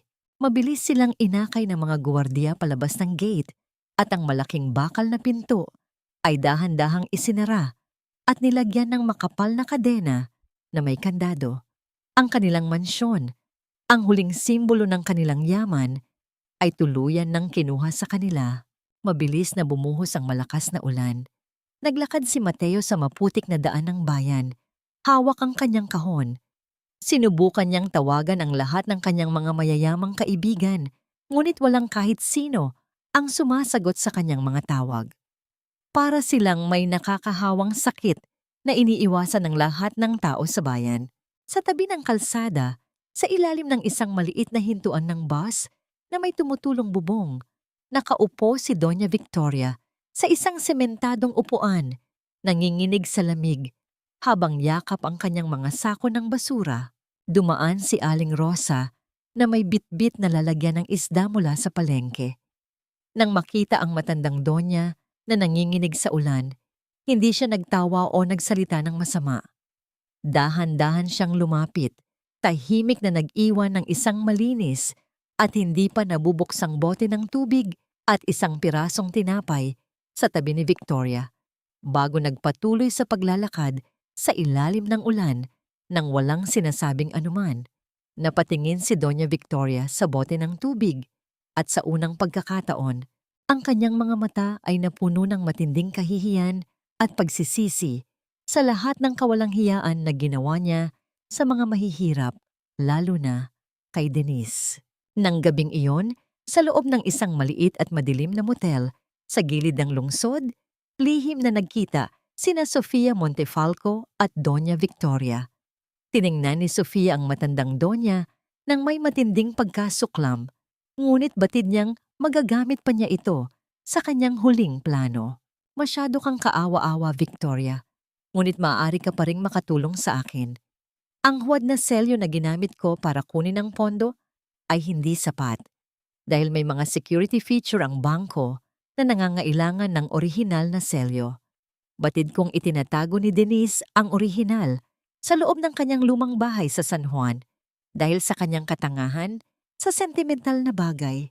Kung nanakawin ninyo ang selyo na yon para sa akin, bibigyan ko kayo ng 5 milyong piso at babayaran ko ang mga abogado para maalis ang kaso laban sa'yo, malamig na alok ni Sofia. Nagningning ang mga mata ni Victoria sa kasakiman. Sige, Sofia, gagawin namin. Alam ni Mateo ang bawat sulok ng lumang bahay na yon. May susi kami sa likod ng pinto. Ngumiti si Sofia ng may lamig at nag-abot ng isang makintab na master key. Susi? No need.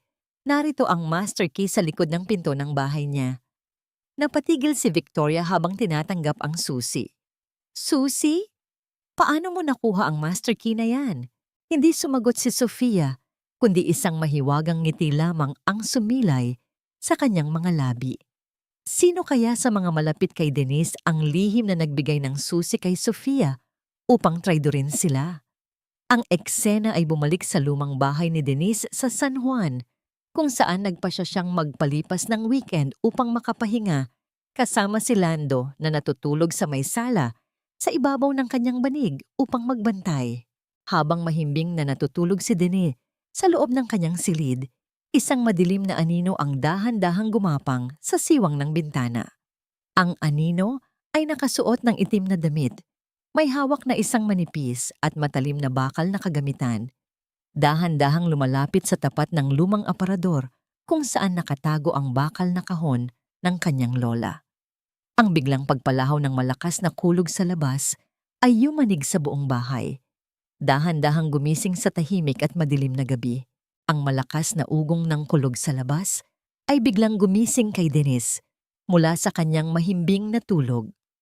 Sa ilalim ng malamig na liwanag ng kidlat na dumaan sa bintana, nakita niya ang isang madilim na anino na nakatayo sa tapat ng kanyang lumang aparador. Hawak na nito ang gintong selyo ng pamilya Montefalco mula sa loob ng bakal na kahon. Subalit nang tangkain ni Denise na sumigaw, ang kanyang lalamunan ay naging tuyo sa matinding kaba. Nagawa lamang niyang bigkasin ang isang mahinang tawag. Lando. Mabilis na gumalaw ang anino, lumapit sa tapat ng kama at itinuro sa kanya ang isang matalim at manipis na bakal na kagamitan. Si Mateo pala yun, ang kanyang muka ay puno ng desperasyon at panggigigil. Huwag kang sumigaw, Denise. Ibigay mo sa akin ang selyo kung ayaw mong masaktan ka rito. Bulong ni Mateo. Ang kanyang boses ay nanginginig sa takot at kasakiman. Mabilis na bumukas ang pinto ng silid.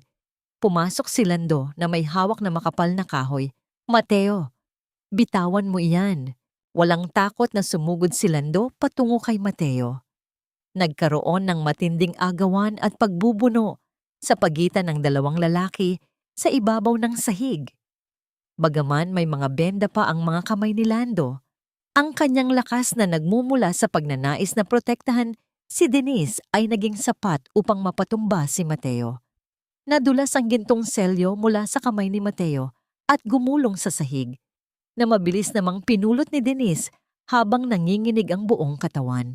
Napatumba ni Lando si Mateo sa sahig, pinipilipit ang magkabilang kamay nito sa kanyang likod. Narinig ni Doña Victoria na lihim na naghihintay sa labas ng likod ng bahay sa ilalim ng ulan, ang ingay ng gulo at mabilis na pumasok sa loob. Nang makitang huli ang kanyang anak, sa halip na humingi ng tawad, ay mas lalo siyang napuno ng galit at nagsimula ng kanyang huling manipulasyon sa harap ni Denise.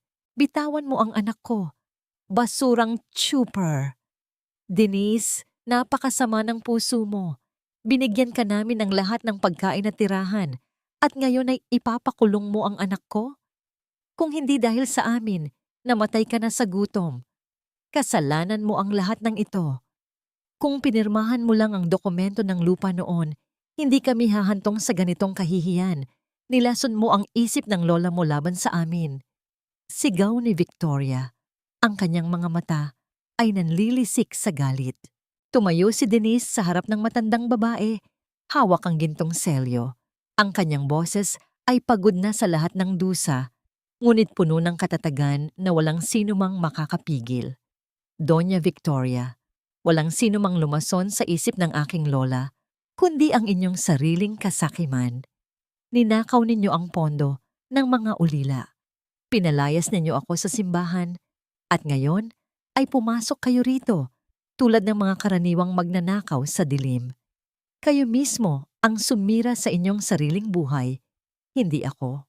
Bago pa man ang gulo, napansin na ni Lando ang mga kakaibang anino sa bakuran, kaya mabilis na niyang tinawagan ang lokal na pulisya.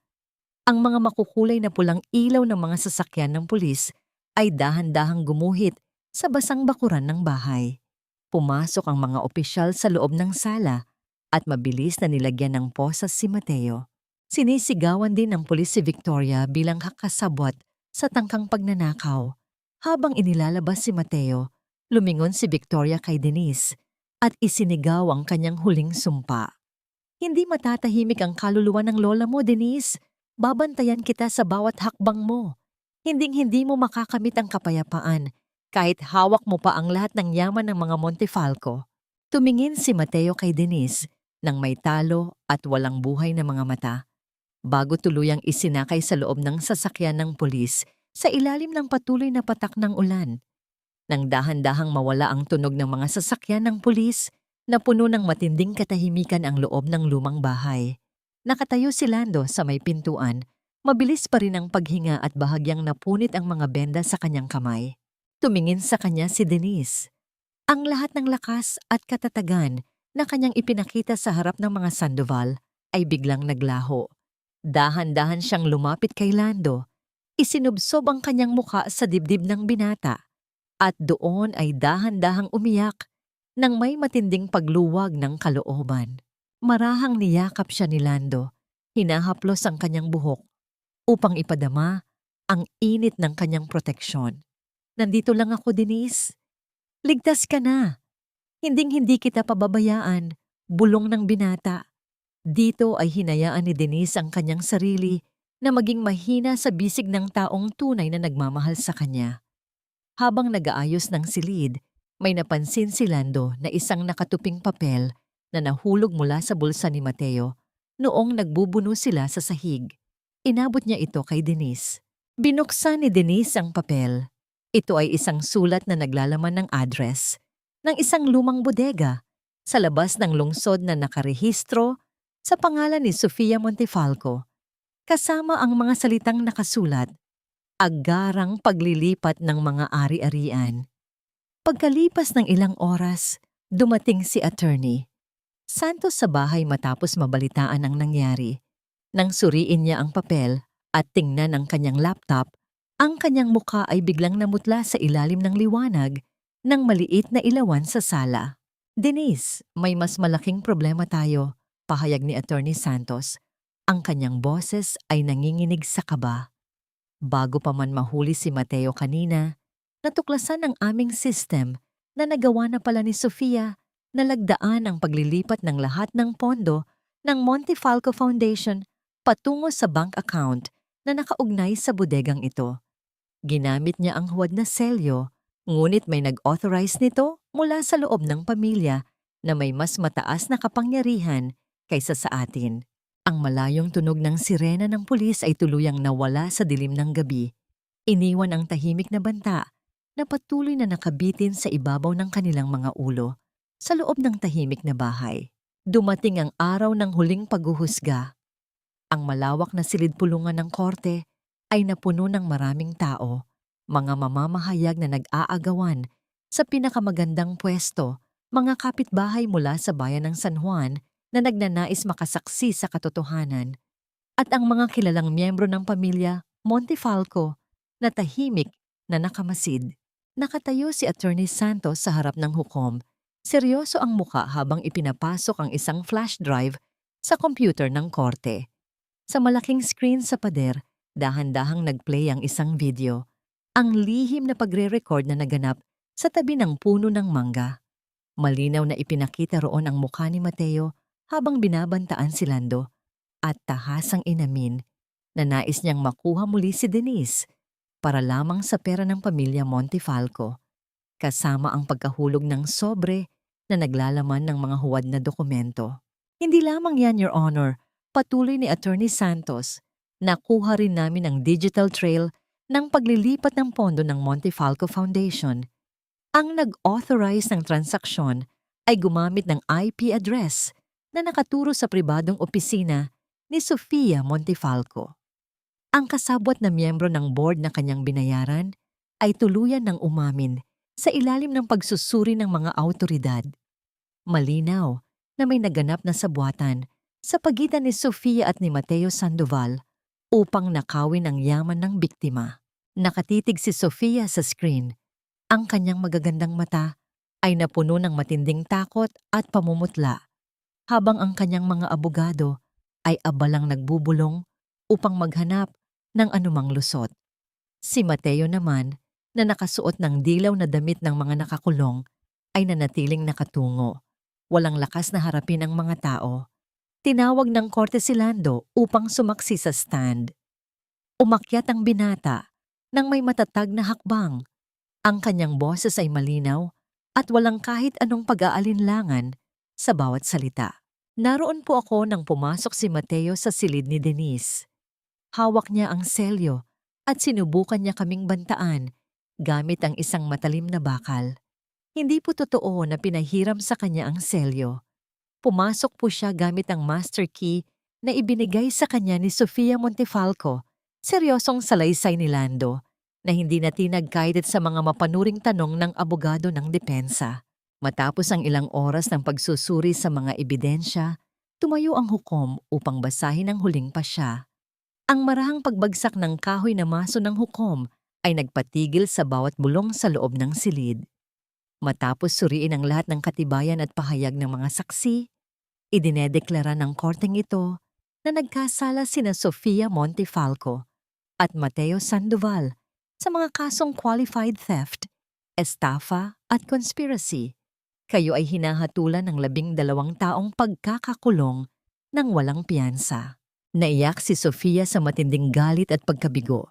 Sinisigawan niya ang kanyang mga abogado. Pilit na nagpupumiglas habang dahan-dahang nilalagyan ng posas ng mga gwardiya. Mateo naman ay tahimik na lumuha, tanggap ang karma ng kanyang mga ginawang kataksilan.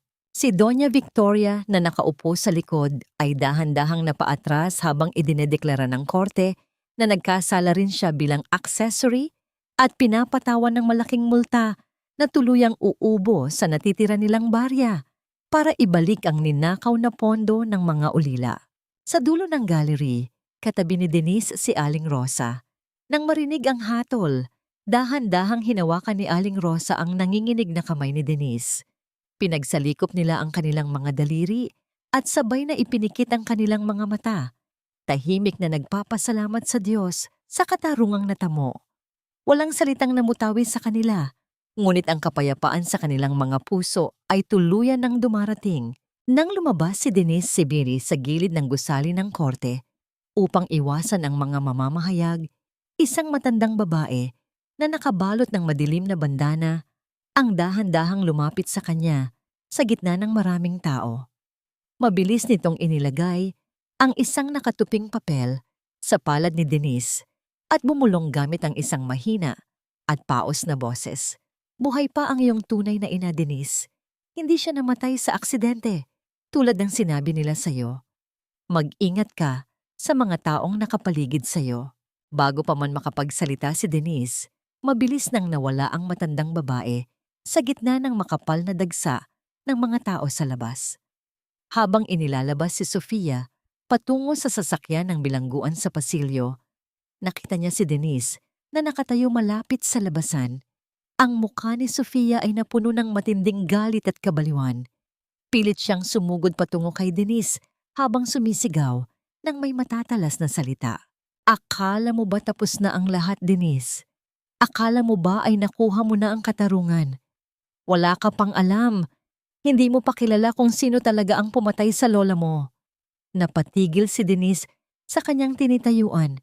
Ang mga salita ni Sofia ay parang isang malamig na karayom na pumasok sa kanyang diwa. Ang biglang pag-ihip ng malamig na hangin sa pagitan ng malalaking haligi ng korte ay nagpadala ng matinding panginginig sa buong katawan ni Denise habang nakatitig sa kulay abong langit ng lungsod. Lumipas ang ilang buwan matapos ang huling paglilitis sa korte. Ang malamig at makasaysayang rehas ng bilangguan sa labas ng lungsod ay naging bagong tahanan ni Mateo Sandoval. Sa loob ng silid-bisita, nakaupo si Denise sa likod ng makapal na bintanang salamin habang hinihintay ang pagdating ng dating kasintahan. Nang ihatid ng mga guwardiya si Mateo, halos hindi siya makilala ni Denise. Siya ay lubhang pumayat. Ang kanyang mukha ay tuyot at walang kahit anong sigla. At ang kanyang orange na damit bilanggo ay kupas na. Wala na sa kanyang mga mata ang dating yabang o tuso. Tanging isang malalim at tahimik na kalungkutan na lamang ang natira. Dahan-dahan niyang kinuha ang telepono upang kausapin si Denise. Denise, salamat sa pagdating mo. Hindi ko akalaing bibisitahin mo pa ako rito. Pagkatapos ng lahat ng kasamaang ginawa ko sa'yo, bulong ni Mateo. Ang kanyang boses ay nanginginig at paos. Narito ako dahil nais kong marinig ang katotohanan mula sa'yo, Mateo. At upang tuluyan ng tapusin ang anumang natitirang galit sa aking puso. Mahinahong sagot ni Denise. Patawarin mo ako, Denise. Buong puso akong nagsisisi sa lahat. Noong pumasok ako sa silid mo para magnakaw, doon ko napagtanto kung gaano ako naging halimaw sa taong nagbigay sa akin ng tapat na pagmamahal. Hindi ko hinihiling na tulungan mo akong makalabas dito o balikan ako. Gusto ko lang malaman mo na tapat ang aking pagsisisi ngayon, pahayag ni Mateo habang ang mga luha ay dahan-dahang gumuguhit sa kanyang pisngi. Tiningnan siya ni Denise. Wala siyang naramdamang kagalakan sa pagdurusa ni Mateo, kundi isang tahimik at mabigat na pagkaawa sa isang taong nasira dahil sa sariling kasakiman. Pinatatawad na kita, Mateo. Ngunit ang kapatawaran ay hindi nangangahulugan na ibabalik natin ang nakaraan. Gamitin mo ang oras mo rito upang magbago. Seryosong sagot ng dalaga. Bago dahan-dahang ibinaba ang telepono, iniiwan si Mateo na tahimik na umiiyak sa likod ng salamin. Kinabukasan, binisita ni Denise ang isang mahirap na komunidad sa tabi ng riles ng tren sa gilid ng lungsod. Siya ay nakasuot lamang ng simpleng damit upang hindi makatawag ng pansin ng mga tao. Doon ay nakita niya si Doña Victoria. Ang dating mayabang na donya na palaging nakasuot ng perlas at mamahaling damit ay nakaupo ngayon sa isang mababang kahoy na upuan sa tabi ng kalsada, abala sa pagbebenta ng mga lumang kagamitang plastik at segunda manong damit sa mga dumaan. Ang kanyang mga kamay ay tuyo at marumi, at paminsan-minsan ay inuubo siya ng malalim dahil sa alikabok ng daan. Pinagmasdan siya ni Denise mula sa malayo. Ang tanawin ay hindi nagbigay sa kanya ng kasiyahan, kundi nagpakita lamang ng mabilis na pagbabago ng kapalaran ng tao kapag nabuhay sa kasakiman. Hindi lumapit si Denise upang hiyain siya. Sa halip na, kumuha siya ng isang malinis na sobre at naglagay ng sapat na halaga ng pera sa loob, kasama ang isang reseta ng gamot para sa ubo ng matanda. Inabot niya ito sa isang maliit na bata na naglalaro sa tabi. Ibigay mo po ang sobreng ito sa matandang babaeng iyon na nagtitinda. Sabihin mo na galing sa isang taong dumaan lang, pakiusap ni Denise. Nang matanggap ni Victoria ang sobre at makita ang pera, dahan-dahan siyang naiyak habang nakatingin sa paligid. Ngunit wala na si Denise doon. Niyakap niya ang sobre sa kanyang dibdib. Habang nagpapasalamat sa Diyos, batid na ang hanging nagdala ng tulong na ito ay may dalang kapatawaran. Nang hapon ding iyon, naglalakad sina Denise at Lando sa dalampasigan ng bayan ng San Juan habang ang malalambot na alon ay dahan-dahang humahalik sa kanilang mga paa. Lando? Nakita ko si Victoria kanina at si Mateo kahapon. Simula ni Denise habang nakatitig sa papalubog na araw. Akala ko, kapag nakita ko silang nagdurusa, magiging masaya ako ng lubusan. Pero bakit tila may kulang pa rin sa aking puso? Huminto si Lando sa paglakad at humarap sa kanya. Ang kanyang mga mata ay puno ng malalim na pag-unawa. Dahil ang tunay na kapayapaan, Denise, ay hindi nagmumula sa pagpapakasakit ng iba. Ang katarungan ay gawa ng batas upang ituwid ang mali. Ngunit ang pagpapagaling ng puso ay gawa ng pagpapatawad upang palayain ang sarili. Malaya ka na sa kanila at iyon ang pinakamahalaga. Isandal ni Denise ang kanyang ulo sa balikat ni Lando. Nararamdaman ang matatag at tapat na proteksyon ng lalaking palaging nasa kanyang tabi sa gitna ng bawat unos. Pagdating nila sa bahay, dumating si Attorney Santos na may bitbit na isang maalikabok na kahon ng karton mula sa lumang bodega ni Sofia na kasalukuyang sinisiyasat ng mga autoridad. Denise, habang nililinis ng mga pulis ang bodega ni Sofia, nakita nila ito sa ilalim ng mga nakatagong pondo ng Montefalco Foundation, pahayag ng abogado habang inilalabas ang isang makapal at nalumot na talaarawan. Tinanggap ito ni Denise. Ang pabalat nito ay gawa sa lumang katad. May amoy ng lumang aparador na matagal nang hindi nabubuksan. Ito ang ikalawang talaarawan ng kanyang lola Teresa na nawala may ilang taon na ang nakalilipas. Dahan-dahan niyang binuksan ang huling pahina nito. Napatigil si Denis sa paghinga nang makita ang isang madilim at tuyong pulang mantsa sa ibabaw ng papel, isang mantsa ng dugo. Ang sulat ay mabilis at nanginginig ang bawat letra. Nalaman ko na ang lihim ni na Sofia at ng kanyang kasabwat sa loob ng pamilya. Hindi sila titigil hanggat hindi ako nawawala. Kapag binasa mo ito, Denise, alamin mong ang aksidente ko sa sasakyan ay hindi isang aksidente kundi ang huling pangungusap ay tuluyang naputol ng makapal na mantsa ng tuyong dugo. Ang sinaunang amoy ng lumang papel mula sa talaarawan ay pumuno sa paligid habang yakap ni Denise ang libro sa kanyang dibdib. Batid na ang misteryo ng pagkamatay ng kanyang lola ay dahan-dahang nagbubukas ng isang bagong daan ng katotohanan. Habang ang mga autoridad ay tahimik at masusing nag-iimbestiga sa madilim na nakaraan ng pamilya Montefalco batay sa nabunyag na talaarawan, pinili ni Denise na hindi magpatalo sa poot at takot. Batid niyang ang pinakamagandang ganti sa kasamaan ay ang paghahasik ng kabutihan. Sa isang malawak at lunti ang lupain na pagmamay-ari ng kanyang pamilya, dahan-dahang bumangon ng isang malaki at modernong pasilidad na may mga puting pader at malalawak na bintanang salamin, ang bahay kalinga ni Lola Teresa. Ang araw ng formal na pagbubukas ay napuno ng sikat ng araw at malamig na simoy ng hangin. Maraming mga abandonadong matatanda at mga ulila ang dinala rito upang bigyan ng bagong tahanan. Sa gitna ng pagdiriwang, makikita si Aling Rosa na nakasuot ng maayos at magandang damit. buong pagmamalaking nag-aasikaso sa mga bisita at nag-aabot ng mainit na pagkain sa mga matatanda. Ang kanyang mukha ay maaliwalas at puno ng kagalakan, malayo sa pagod na hitsura niya noong siya ay naglalako pa ng isda sa maputik na palengke. Umakyat si Denise sa maliit na entablado. Nakasuot siya ng isang simpleng puting damit, walang anumang palamuti o marangyang alahas. Ngunit ang kanyang presensya ay nagpapaliwanag sa buong paligid. Ang mga nagkukwentuhang bisita ay dahan-dahang tumahimik upang makinig. Maraming salamat po sa inyong lahat. Sa pagdalo, panimula ni Denise. Ang kanyang boses ay malambing, ngunit may dalang matatag na kapangyarihan. Ilang buwan na ang nakalilipas.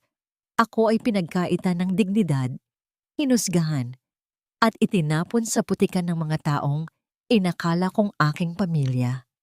Itinuro sa akin ng karanasang yon na ang tunay na yaman ay hindi kailanman nasusukat sa ginto o titulo sa lipunan.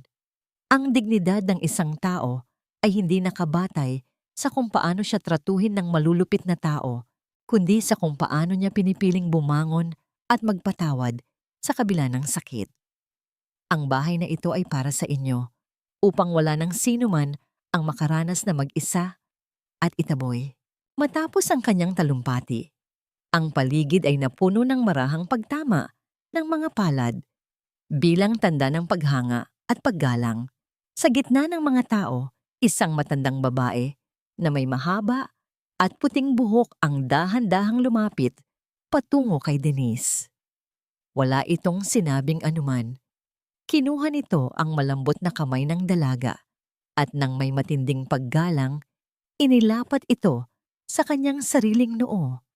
Isang tapat na pagmamano mula sa isang nakatatanda patungo sa isang nakababata. Naramdaman ni Denise ang init ng balat ng matanda at ang pagmamahal na dumaloy mula sa simpleng kilos na yon ay nagpabagsak ng mga luha sa kanyang mga mata. Sa unang pagkakataon, naramdaman niyang hindi na siya isang ulila. Ang buong komunidad na ito ay ang kanyang bagong pamilya. Pagsapit ng hapon, matapos ang masayang salo-salo, nagpasya si Denise na bumalik sa bayan ng San Juan. Naglakad siya patungo sa malalaking pintuan ng lumang simbahan, ang mismong lugar kung saan siya hiniya, sinampal at itinakwil ni Mateo at Doña Victoria. Sa pagkakataong ito, walang mga matang nanghuhusga at walang mapanirang mga bulong. Ang simbahan ay tahimik at payapa, naliligo sa ginintuang liwanag ng papalubog na araw na pumapasok mula sa mga makukulay na salamin ng bintana. Dahan-dahang naglakad si Denise sa kahabaan ng pasilyo, hawak ang isang bungkos ng mga sariwang puting bulaklak. Pagdating niya sa altar, inilapag niya ang mga bulaklak sa paanan ng krus.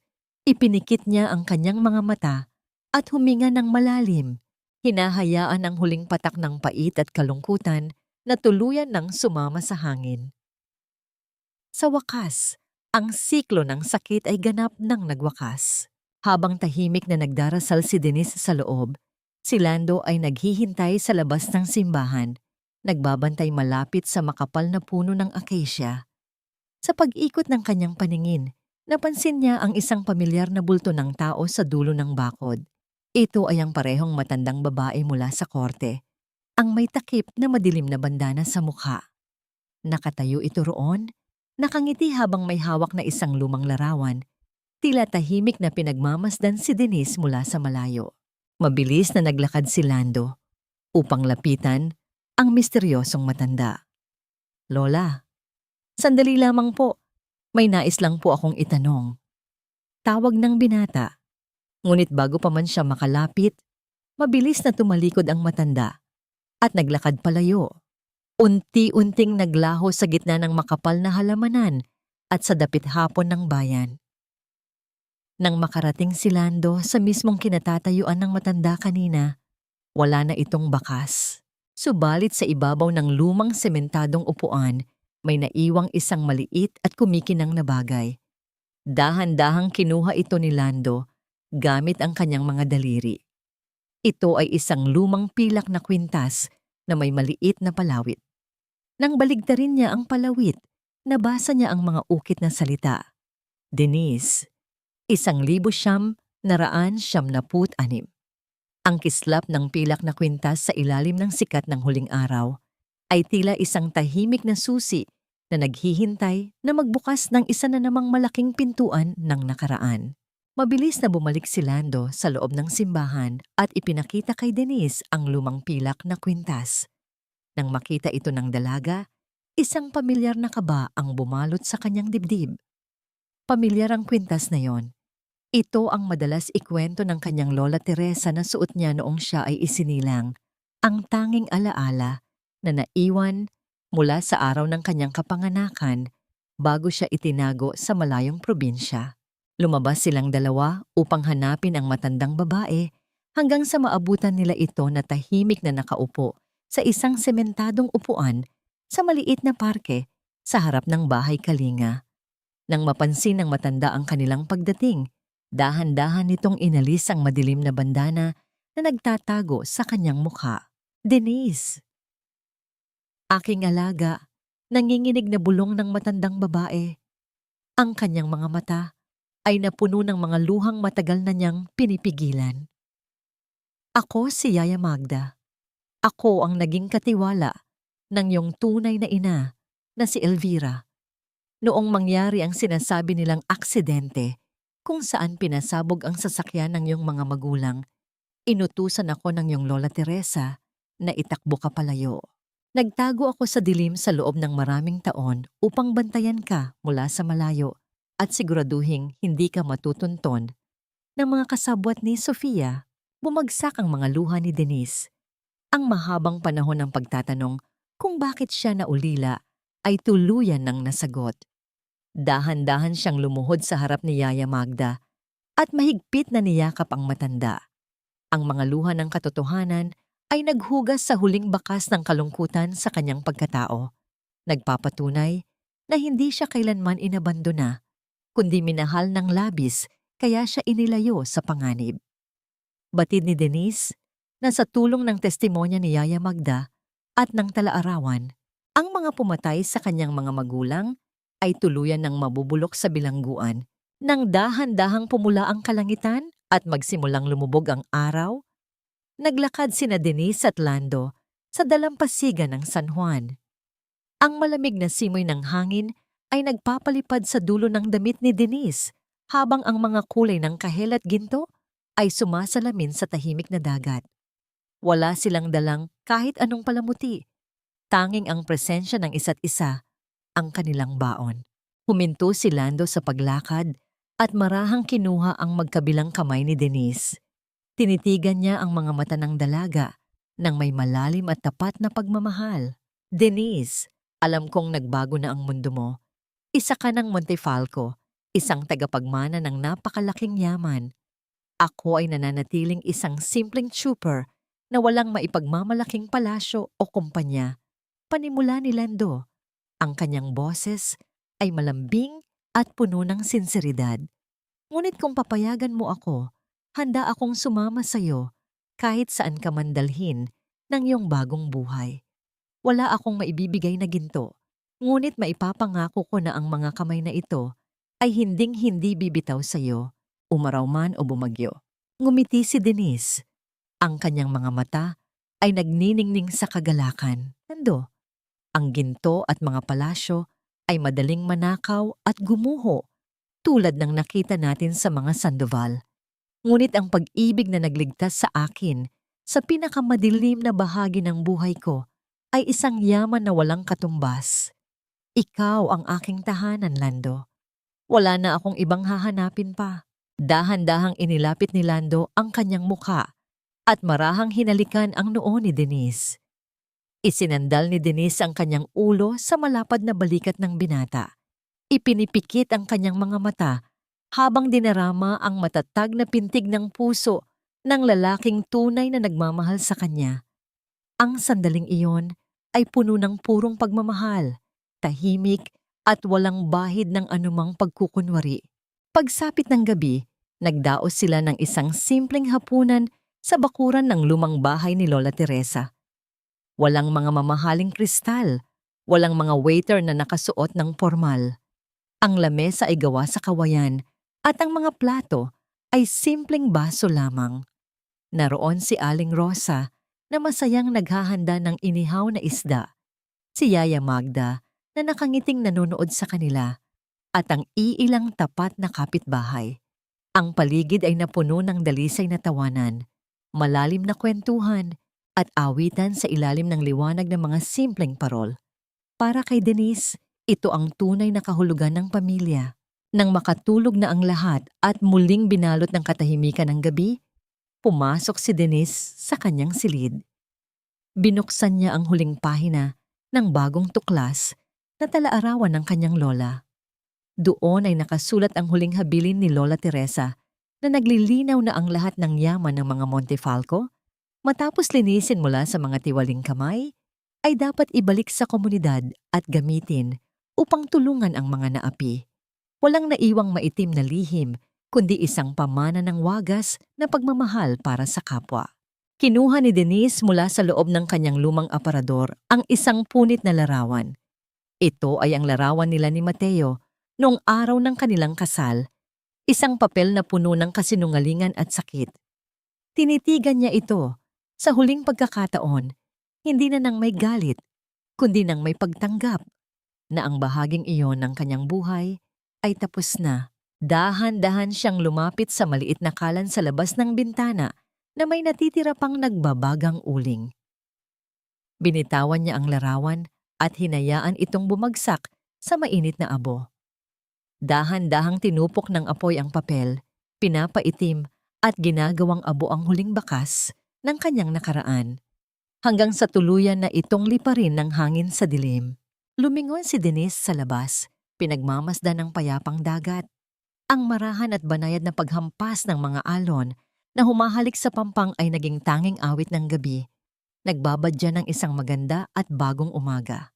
Lumipas ang 5 taon na parang mga tuyong dahon na dinala ng banayad na hangin ng panahon.